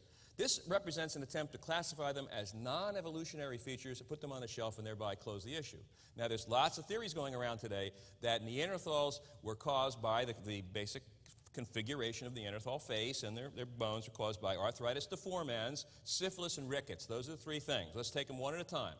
Arthritis deformans is an old name for rheumatoid arthritis. Really, really nasty disease. It has multiple causes, mainly affects the joints and the postcranial bones, everything from here down. With any kind of arthritis, very little bony change is seen in the head, except for arthritic changes one would expect to see in the joints, the TMJ. And a lot of us here have TMJ problems or had them, or people who know people who have them. And so that's something that we look for in Neanderthals. But here's the first arthritis I saw in a Neanderthal. And this is an arthritic change in the condyle, and it's right here where that white arrow is, and I'm putting the cursor on it right here. That's an arthritic change. That's a flat condyle, because this is what a Neanderthal condyle looks like in its youth. That's the tip of the bone that comes up and goes into the head in the joint. That's a flat condyle, and that was found in La Chapelle-aux-Saints, which is a famous Neanderthal found in that cave of that name. And this bony protuberance is not flattened like this or eroded in this area. This is the only arthritis I saw in the head of this individual. There were many arthritic changes in his spine and other joints. But arthritis does not create Neanderthals from modern people who have this disease. And that's an important point. It doesn't create that. And this is a modern, or not modern, it's a Neanderthal condyle from Lemoustier 1. It's another, but a younger Neanderthal. So that's what it would look like. This is what it does look like. It's flattened out. Now, some of us flatten out our condyles pretty well if we grind our teeth. And some of us do grind our teeth at night. It's called bruxism. And you can grind, and you can hear it if your children grind their teeth. And that also flattens out the condyle. But these Neanderthals flattened them out pretty well because they had these arthritic changes which took place in old age. Let's take rickets. The rickets problem is a problem with the calcification of the bone. It's a childhood disease, usually, manifest in the bones and caused by vitamin D deficiency, lack of sunlight, UV light, malabsorption from the bowel, renal, because kidney excretion problems, all could be contributing factors. In adults, this condition is called osteomalacia, soft bones, and occurs after the bones have formed. Proper calcification of the bones is inhibited. There is generalized demineralization of the skeleton. Now, that's not osteoporosis that many women suffer from. Osteoporosis is a disease where you have huge holes in your hip. I've seen x-rays of them in the hospital, and a hip looks like a piece of Swiss cheese that you just pick up in a supermarket. It's just an awful-looking thing, and I would recommend for women to take calcium starting at a young age, and even older women, it still can do you some good. It's not osteoporosis. Now, childhood rickets displays the following skull pathology. You would see these things if you had childhood rickets in Neanderthals. And this has been attributed right up to this present day. There are books and articles out there that say Neanderthal had rickets, and that's the reason he looked like he did. First of all, number one, you have the presence of areas of thinning and softening of the skull. It's called craniotabes. Then you have a box-like skull. We're going to cover each one of these individually. Then you have base of the skull flattening. Then you have a high arched palate, roof of the mouth. And then you have delayed eruption of teeth and extensive decay. And then you have craniosynostosis, which is premature closure of the skull. So those things you would find, if I was going to see rickets in the museum and I was holding cranium skulls in my hand, I would see these particular pathologic factors. Now, here's an article I wrote on something completely different. I wrote this for a German museum book. This is a secular museum book. And hopefully it will be coming out in a month or two, and it's with all the major Neanderthal writers in the world. Now, I don't know why they included me in this book, but they did it because I was one of the ones who studied their skull with a special x-ray machine, so I guess they had to do it, and they're going to try and probably disprove my understanding and my basic diagnosis of this skull. The calcification argument, though, has a good answer in this skull, because this is an x-ray right up here. This is an x-ray of a fragment of the head that I took with a dental x-ray, a big wide dental x-ray with the x-ray machine right on top of the bone, and this is the bone down below. This is the bone down below right there. So you have the bone and you have the x-ray. And the calcification argument basically is, this is part of the Neanderthal skull, Lemoustier, with the x-ray, taken in Berlin, Germany. In an article written for this German museum, I had to prove there was no compression of this skull. This is a close-up x-ray taken with a 2 1/4 by 3-inch dental x-ray directly under the cranial fragment, touching the undersurface. So you couldn't get any more one-to-one than that. I mean, it's a one-to-one image. The x-ray tube was only a few inches above the bone. Although the bones are fragmented and cracked from a bomb explosion that hit the museum in World War II, the bone texture is solid and the calcification is good, and there is no rickets disease present. The sutures, the diploic channels, which are little channels in the bone, and the sinuses are present. I saw absolutely no rickets in this Neanderthal skull. Here are 3 skulls, one from Israel, Amud number 1, which was found near Mount Carmel. This is Lemoustier, France. This is the one I just showed you with a little piece, but this is now a larger piece of it. And this is La Ferrassie from France. Now, the box-like head argument says that these are shaped like a box. And as you can see right here, these are the most unbox-like cranium. There's no box-like heads and absolutely no rickets in these whatsoever. So the argument for rickets falls apart in two areas already. Calcification, we don't see any soft calcification, and no box-like heads.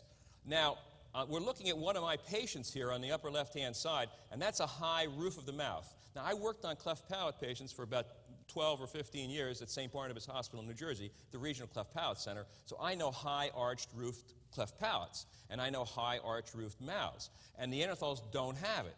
And here's a Neanderthal called Pech de la Haze from France, got a flat palate all the way across, and that's just a break in the bone. And here's Gibraltar too from the island of Gibraltar, that's a Neanderthal child too, and that's half of the palate, and that's flat too.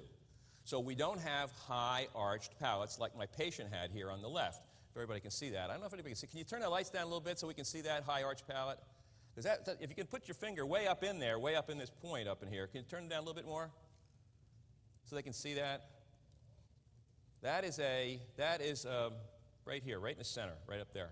And these kids cannot speak properly because they have a nasal quality to their voice, and they can't breathe through their nose very well because the nasal chamber is just the upper part of the mouth. It's right up over the roof of the mouth. And so you just don't see that in Neanderthals. Narrow high arch palate compared to 2 Neanderthal flat palates. No rickets. There. No rickets. Okay, now let's go to the premature closure of sutures in the head argument. Now, far from that, the Neanderthals had sutures that closed more slowly. And here, This is the frontal bone of a Neanderthal little child, and that suture's right down the middle of the head, and that's closing very, very slowly. And here's one, it's called a partially open symphysis in the lower jaw, and that's closing very, very slowly also. So rather than having what we call craniosynostosis, we have a slowly closing bony connection in the head and lower jaw instead of premature closure. The total opposite of rickets. No rickets. Now, here are some loose teeth that I found in the drawer of the Angus skull at University of Liège in Belgium. And these teeth showed, in the tooth decay argument, remember I said if you have rickets, you have a lot of tooth decay, no extensive decay. As a matter of fact, no decay in these children whatsoever. And down below here, you'll see the Gibraltar 2 X-ray right here. This is a Gibraltar skull found as a child, found on the island of Gibraltar, Neanderthal, famous Neanderthal. No decay there, and no decay in these guys either. And I had these, and I put them together on a piece of tape and put them on a piece of cloth and took a picture in. That's what we call normal occlusion right there, the teeth going together. So no decay, so no rickets there either. And all the primary molars, if I could just take a moment to tell you something about primary molars, these primary molars up here, these are the baby teeth, and these are baby teeth up here. These baby teeth are taurodont teeth. Now, we don't see those anymore in our children. If you're going to have a childhood of 35 years, if you're going to have a child who is mature, who's equal to our 12-year-old when he's, say, 23, or equal to our 17-year-old when he's 29, if you're going to have that kind of a child, he's going to have his baby teeth a long time. And if you're going to have baby teeth a long time, you're going to have what we call a taurodont, bull-like baby tooth. And that's what you're looking at. You're looking at the Neanderthal or the early teeth that God first made for humans to have long childhoods, prolonged childhoods. And this is the kind of tooth you would need, because this tooth is like a radial tire compared to the old-fashioned tires. It wears and wears and wears and wears. And underneath it, right here in the pulp chamber, here, this dark area, that's what happens. You get secondary dentin building up, and so it'll wear and wear and wear. Now, what about our molars today in our children, baby teeth? Well, when they come out, you don't see the roots. But if you take an X-ray, if you look at your dentist X-rays, you'll see they have high legs, big, high, long legs, long roots. And that tooth will only wear down until it gets to that point where the two roots come together. It's called the bifurcation. And then it's over. That tooth will be exposed. So if our children wore their teeth into their 30s or 40s and had a pretty heavy diet like the Neanderthals did, we'd have a lot of pulp or nerve exposures. Now, we do occasionally see teeth in people. Somebody might come to me today and say, I have a baby tooth that's lasted 35, 40 years. That's rare. It's very rare, but it isn't a taurodont tooth because we just don't see them. We'll see taurodont teeth in adults. We'd never see them in children. We'd never see them in children. So what happened was they got shut down somewhere along the line. And what Dr. Ball was talking about is that we probably have the potential there to build them again, and probably in new heavens and a new earth, in the new age, when the lion eats straw like an ox, and people live to 100, and a youth will live to 100, thought to be cursed that died at 100, then you'll probably see the taurodont baby teeth again, because you're going to have long periods of childhood. Just imagine the kids around the house for a long time. I mean, some mothers would like that, some, wouldn't. The syphilis argument. There's no signs of congenital syphilis. Mulberry molars with little enamel, you don't have that. You don't have notched incisors. This is amyloid 1. There's no notching of incisors. There's no barrel shapes. No signs of late congenital syphilis. A major sign would be a high palatal arch. This is a flat arch on the mother of that Gibraltar child. That's about as flat as you can get on the mother of the Gibraltar child. So we just don't see the signs of arthritis, rickets, or syphilis. And I really thought that I had eliminated that with the book. But the more it pops up, the more I get to the point where I'm thinking about, I don't know if people listen anymore, because I thought, and even Colin Groves, who reviewed my book for the Talk Origins, and is a skeptic about everything I say, even he said, well, it looks like Dr. Quaz eliminated those arguments. Well, they persist in creation. They persist in the creation of science. Now let's take a look at what some of the anthropologists did to actually change the evidence so we couldn't make biblical retradictions. We got rid of the diseases now. This is called evolution after death. The first child I picked up was the Pesh de la Aze child, and those of you who read my book will understand that the teeth, when they were placed into occlusion by the first man, when the teeth were put together by the first man, a Dr. Pat, E. Pat, in 1958, he put them together wrong. And when I got to the laboratory in France, I put them together in what we call normal occlusion. And here you can see that here. And there they are up there in that position. The teeth are in normal occlusion. And the jaw goes in, the condyle that I showed you before, the arthritic one and the non-arthritic one. Well, this is a child's condyle. This goes into the socket perfectly and fits just exactly really well right in there. And so what you have is you got the condyle fitting in the socket, you got the teeth in normal occlusion, and this was not an opportunity to make the Neanderthal child look like an ape. This child had more of a retruded or smaller face. Now, if you're going to make a biblical retrodiction, and this is what we're going to do in a minute, we're going to show you how this comes about, you would say that children, ancient times, grew slowly, had taurodont teeth that could last a long time into late childhood. Say they lost their baby teeth when they were 25, 26, 27, 29. They also had small faces, so the faces would grow and grow and grow over that whole period of time. So if you picked up a Neanderthal child that looked about 2.5, and we don't know exactly how old he was, I've got some predictions that I make in the book, you would expect him to have a very tiny face. Well, that's exactly what they didn't want you to see. They didn't want you to see the tiny face, and so they gave you this face. This one right here, down the lower right-hand side with the big protrusion and the jaws sticking out like an ape. The other thing about apes is they mature twice as fast as humans. 1.8 it is, exactly. So they mature very fast and they grow very fast. So if you make them look like an ape, you're going to have a child of prehistory that's got an ape-like growth pattern because he's closer to the apes. But if we got a child who's closer to Adam, he's going to have a slow growth pattern. And that's evidence that the Bible is accurate. Okay? I mean, remember Sarah? She was 90 years old, all right? And who? A king wanted to take her into harem, right? Because what? She was very beautiful, all right? Go to any nursing home around here, anywhere. I invite you. And see, and in all due respect for 90-year-olds, I just don't know one that a king would want to take into a harem at 90. What does that mean? That means that Sarah looked a lot less than 90. And that's what I'm telling you. These kids looked a lot less than what they really were. So what we're saying is we had a slow-growing child, and they have small faces, and that's the whole point. So the teeth were in maximum contact, and I was scared to death when I took this. I'll tell you, because my son John said, "Dad, we're going to change everything." I said, "We're going to change everything, and we better run." And we had to run. Those who read the book, you find out that when they tried to steal our x-rays back. They tried to get back, because I gave them a set, and that was part of the deal. Give them a set of x-rays so they can have what I did. And I handed in my set, and the Dr. Copans had gone on vacation, so he was gone. But I gave it to the secretary, so she didn't know much about it. But I guess when he came back or somebody else saw them, oh boy, everything broke loose. And we got followed and chased and so forth. And those of you who read the book, you know what happened. We barely got out. We got out of the country. I got these x-rays out of the country inside of comic books. Inside a French comic books. Now, here's Lemoustier, supposedly 16 and a half years old. His jaw was 30 millimeters out of the socket when I saw him in the slide that they sold at the museum. 30 millimeters out of the socket, right here. So this jaw was 30 millimeters out of the socket. The upper jaw was 30 millimeters forward, and that made it look about as ape-like as you can possibly imagine. And that's what they wanted. They wanted to portray an ape. And so in any dental office, this would be a dislocated jaw. Now, I was a dentist in the Navy on the Enterprise, on the aircraft carrier Enterprise. We had a lot of guys come on with broken jaws and from fights. But I never saw anybody come on the ship or into my dental clinic on the ship with a jaw out 30 millimeters out of the socket. That's extremely painful. That's the x-ray composite. This is what Lemoustier really should look like if you could see this.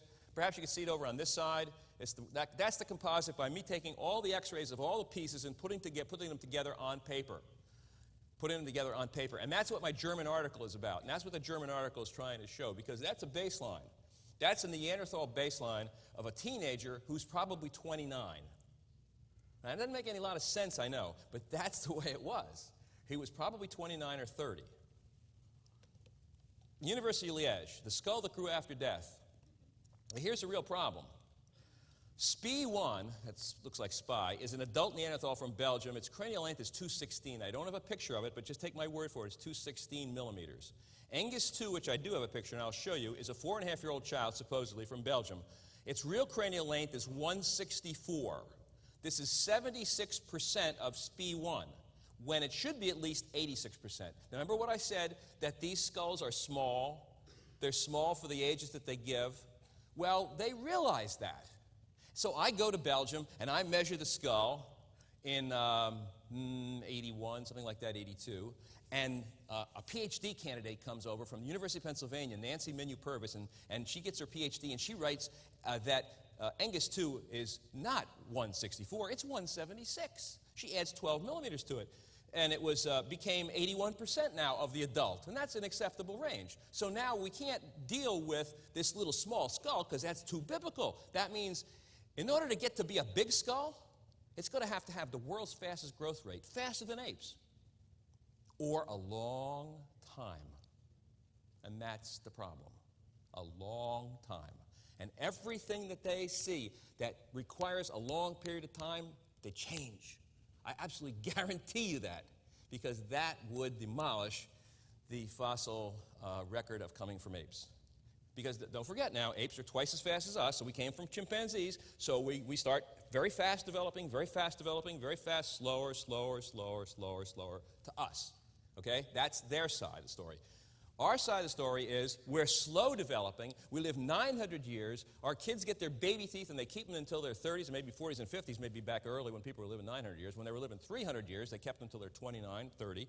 And then gradually, the teeth were lost earlier and earlier and earlier and earlier and earlier and earlier until today in my office today, I see girls at 10 and a half having their first menstrual period and at 9 going through pubertal changes, and parents are complaining that girls are getting old too quick and boys' voices are changing early, and you can see it happening in front of your eyes. I can see it happening in front of my eyes. I can see kids developing quicker and quicker and quicker, and everybody's wondering what's going on, and that's exactly what's going on. But here's a time and place in history when we can document that. So they didn't like that.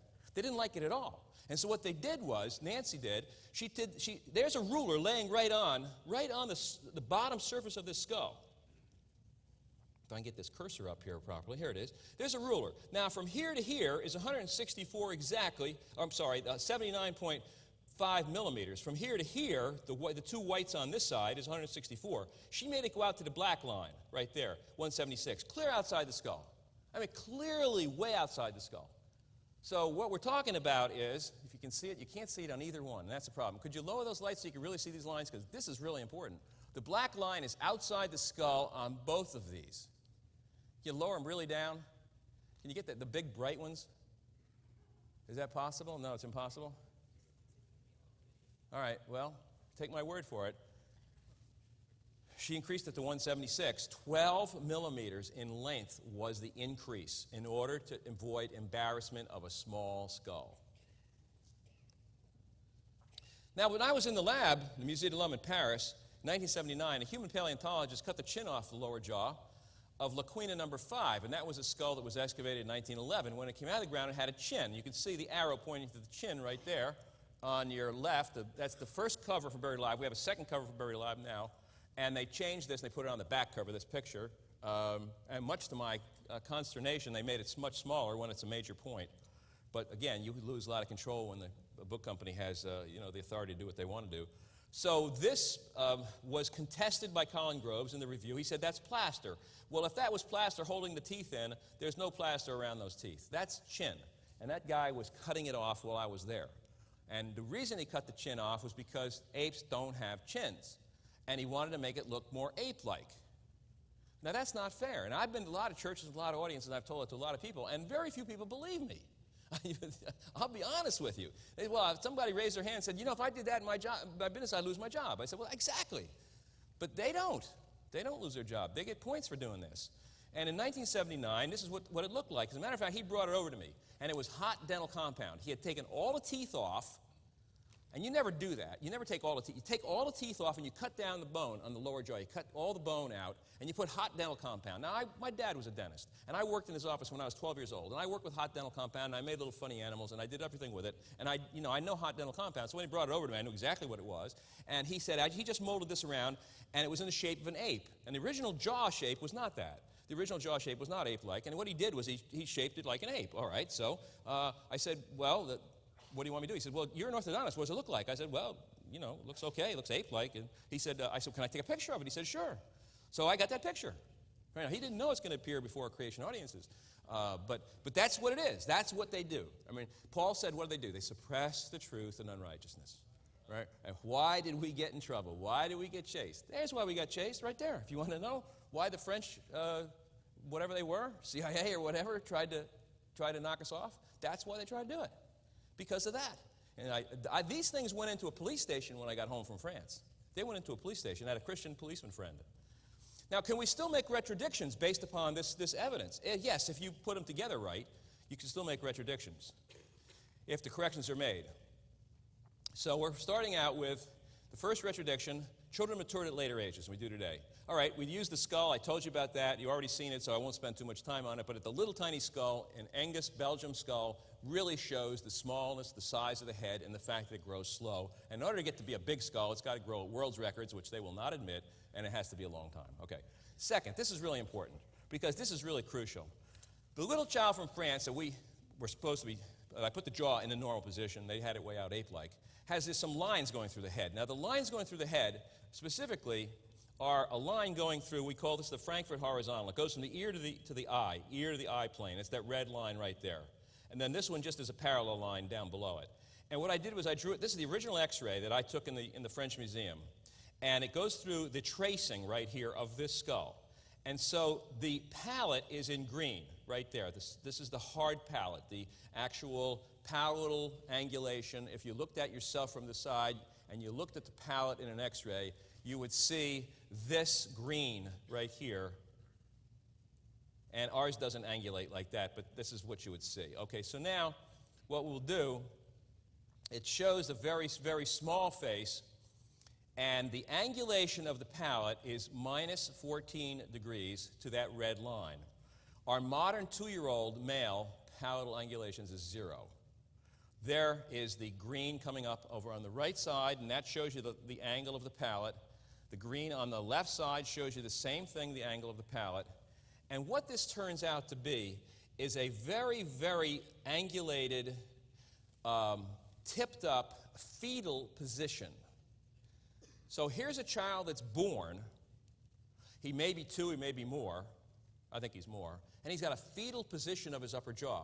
Because when our kids are born, their upper jaws are flat. They're flat down. The jaw comes down like this. It descends and descends in the womb and descends until the jaws are flat. They come straight out like this. So what makes that possible is the fact that the back of the lower jaw, where this arrow is back here, right there, that arrow right there, that arrow is pointing to the part of the lower jaw that is the vertical part. That's called the ramus. That's back here, right below the condyle. It's the one that goes right by the angle of your jaw and goes straight up. Now, that is 4 standard deviations below normal for 2-year-olds. 4 standard deviations below normal. Nobody in this world has that anymore, unless they're birth defected. But this is a normal child. So this is a normal child with 4 standard deviations below the norm in his lower jaw measurement, and he has a palate that's retruded. Now, if I were looking for perfect design for a slow-growing child as an orthodontist, this is exactly what I would do. I would make that part small, and I'd tip the upper jaw way back, and I'd make that face grow out like a clock, because the face is the clock of the head is the face, and I'd make that face grow out slowly, slowly from under the head. What makes all kids cute is that they have small faces. And all the adults, adults, they say they get uglier as they get older. That's because our faces get big. That's what happens. Our face gets large, and our head size stays about the same.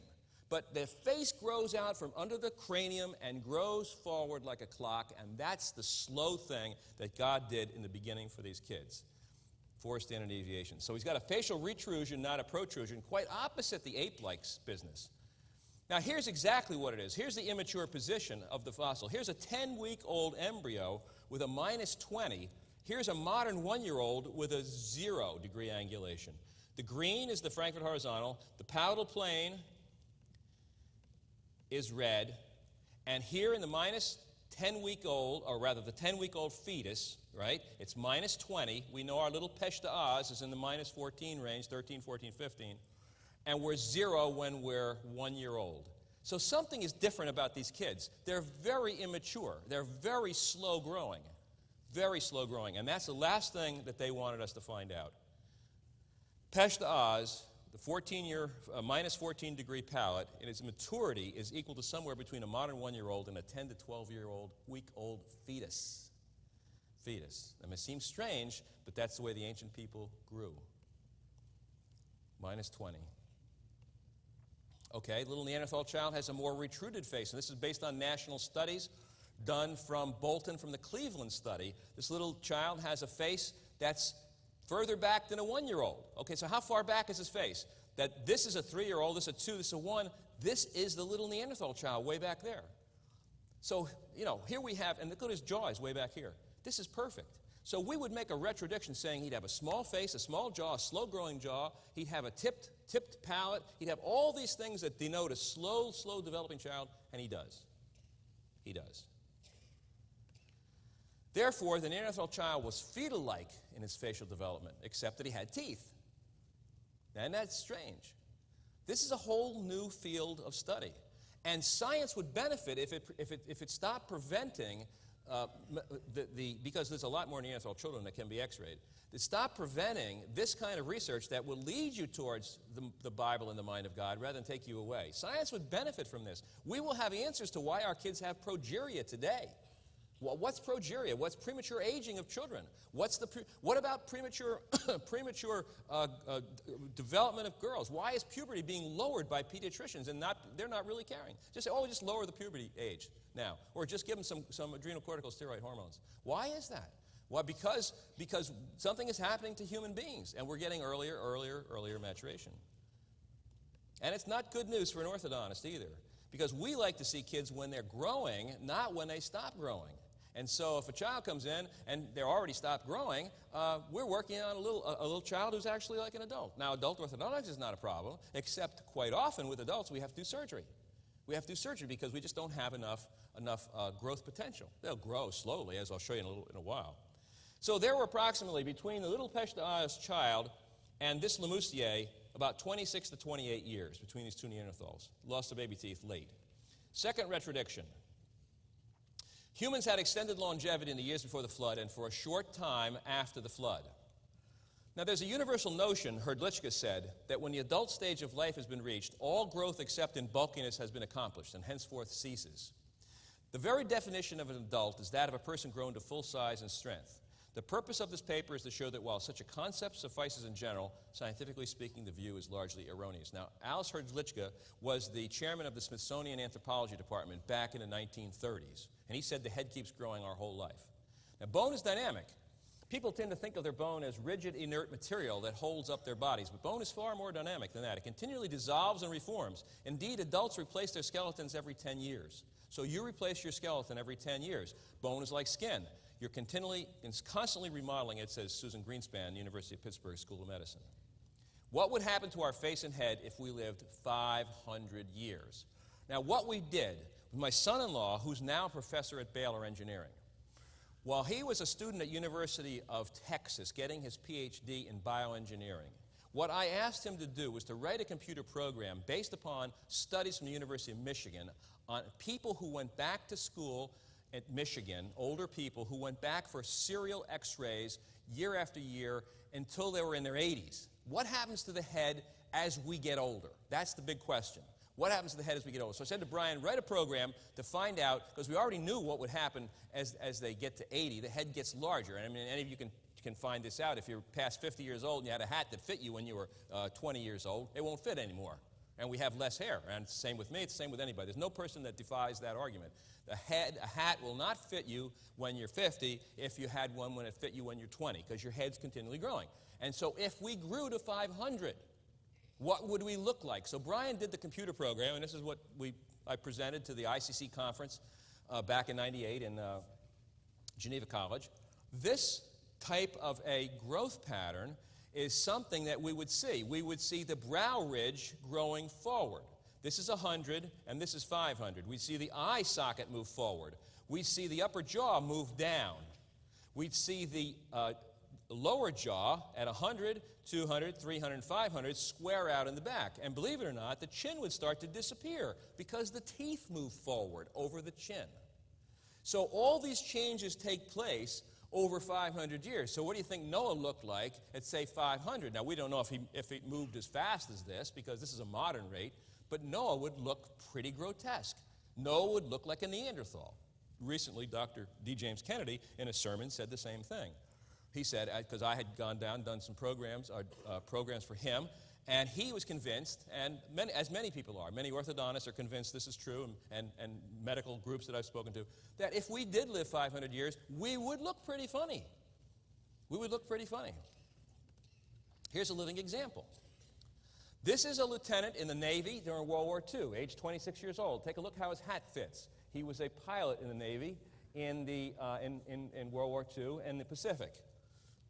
Here he is with the same hat on, just a different cover. You know, you can change those covers from white to tan.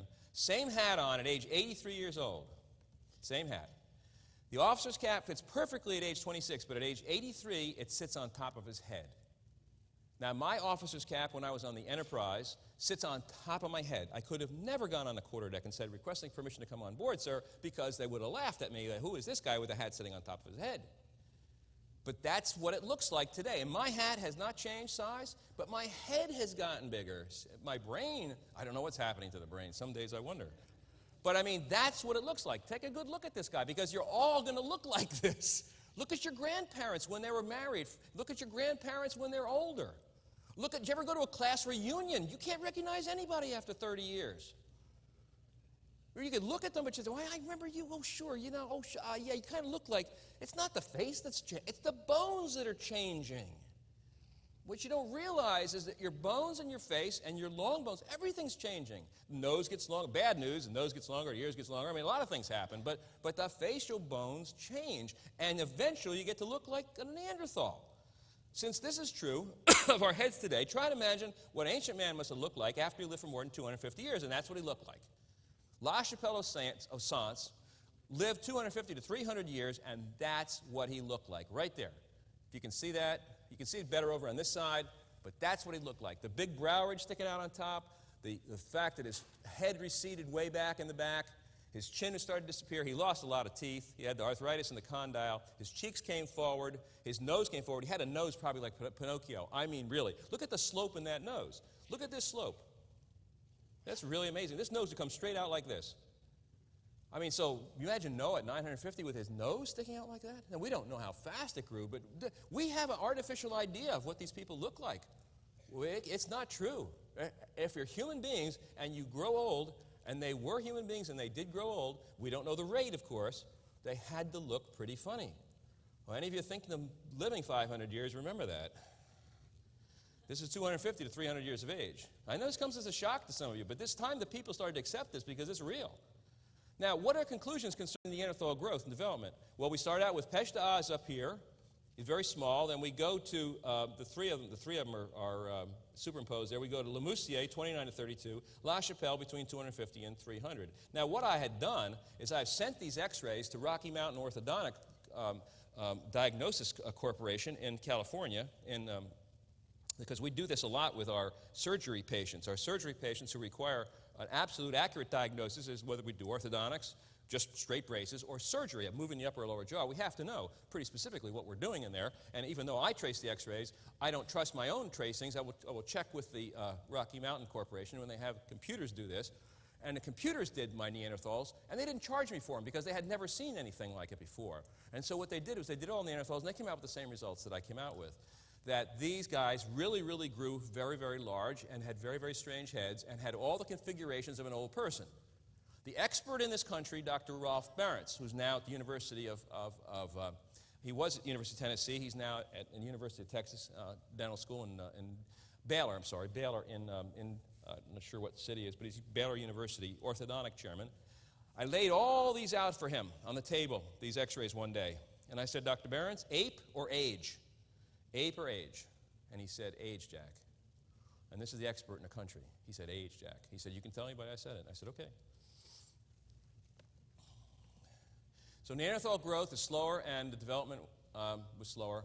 And they call them Neanderthals only because the first one was found in the Neander Valley in Germany in 1856, named after the hymn writer Joachim Neander. But this is what an old person would look like from the ancient days. Third retrodiction, and this I'll have to do pretty quickly, is the entire history of mankind is a much shorter period of time than believed by evolutionists, and I came on this material kind of accidentally, not the first one, of course. This is Robert Boyle, the father of chemistry.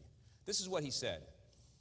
And this is his book, a book I have, written in 1648. He said, "And Christ, to convince the world of their unableness to emerge and recover out of that deep abyss, whereupon the load of sin, which in Scripture is called a weight, had precipitated fallen man, came not into the world until well nigh 4,000 years of sickness had made the disease desperate and the cure almost hopeless."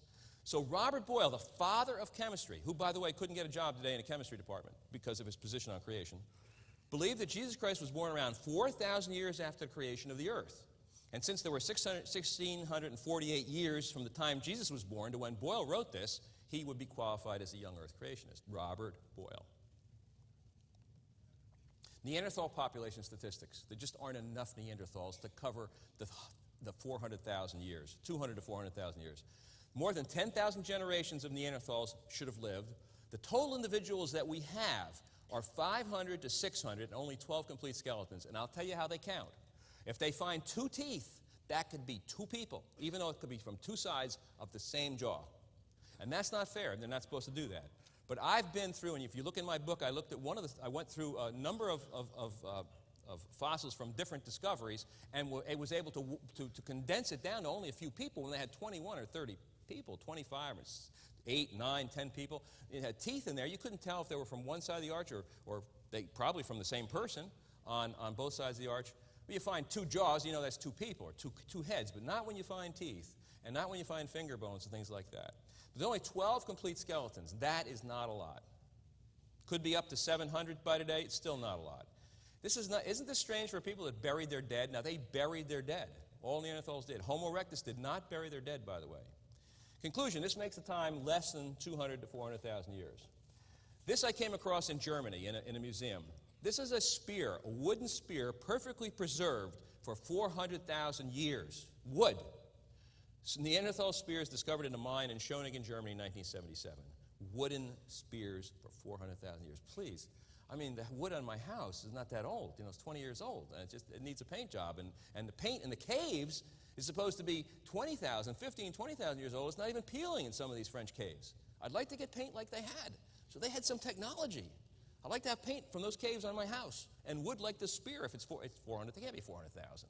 But what I'm saying is everything is exaggerated.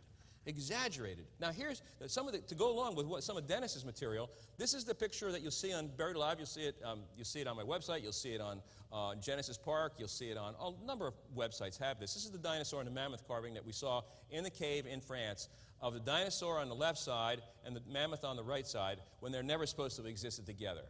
These 2 creatures came together in a battle one time, and whoever drew this, the confrontation, I call it, was in the cave called Bernafal, and it was a closed cave, because all caves are open, and when you find a cave that's closed, you know something's in there they don't want you to see, and so we went in, and the door was split open, and we didn't split it, somebody had split it open before us. There were some people in the cave with a little dog, and my whole family went in, and we went in this dark and drippy and muddy cave, and they could have been using it as part of their prehistoric amusement park, so to speak. I mean, it could have been used as a tourist attraction. One other quick thing we'll talk about is red ochre burials, and I do want to say that red ochre is a powder that they've put on people, and our morticians still use rouge on people who are dead to make them look more alive. And even the ancient people did that, and they used a powder called red ochre. It was red hematite or iron hematite powder, and they would pour it on the bones, or they'd rub it in the skin, and when the flesh rotted, it would actually seep its way into the bones itself, and so you would see the red ochre in the bones. And so they have found this from Mesopotamian culture from around 5,000 to 3,000 years ago through Jericho. Now, these dates, of course, are surely way off. They found it there. They found it in Grimaldi. They found it in Dolní Vesnici in Czechoslovakia. I saw it in Pest Oz, and I saw it in Swanscombe. Now, that's almost 400,000 years of one burial culture, and we know that's impossible. That's impossible. Let me show you. And the reason I say this is a real trick is another trick. It's like the white eyes of the ape that I showed you this morning. The red stuff was on the inside of the skull. And that's, of course, it would go in there if you had it painted all over the child's face or powdered all over the child's face. It would go inside the skull. And here it is, where those arrows are, that's where the red spots were. And this is red ochre between the roots of a Neanderthal, between the roots of his teeth. And that's red ochre. It's in La Faracie. It's been washed off the outside. I mean scrubbed. You don't see it on the outside of Neanderthal skulls. So the pictures you see in National Geographic and Time and all the books that are published, you won't see red ochre. And there's a very good reason, because they scrubbed it off. I saw the school skull, SKHUL, from Mount Carmel and Harvard, and I was in Harvard. I was in Stephen Jay Gould. I had a key to Stephen Jay Gould's lab for a week when he wasn't there. And I was going through all his bones and everything, and I'm looking for red ochre, and it's all washed off the outside, and the inside, there's red ochre. So somebody knows that red ochre burials can't go 400,000 years or can't go 300,000. I mean, what burial custom can go that long?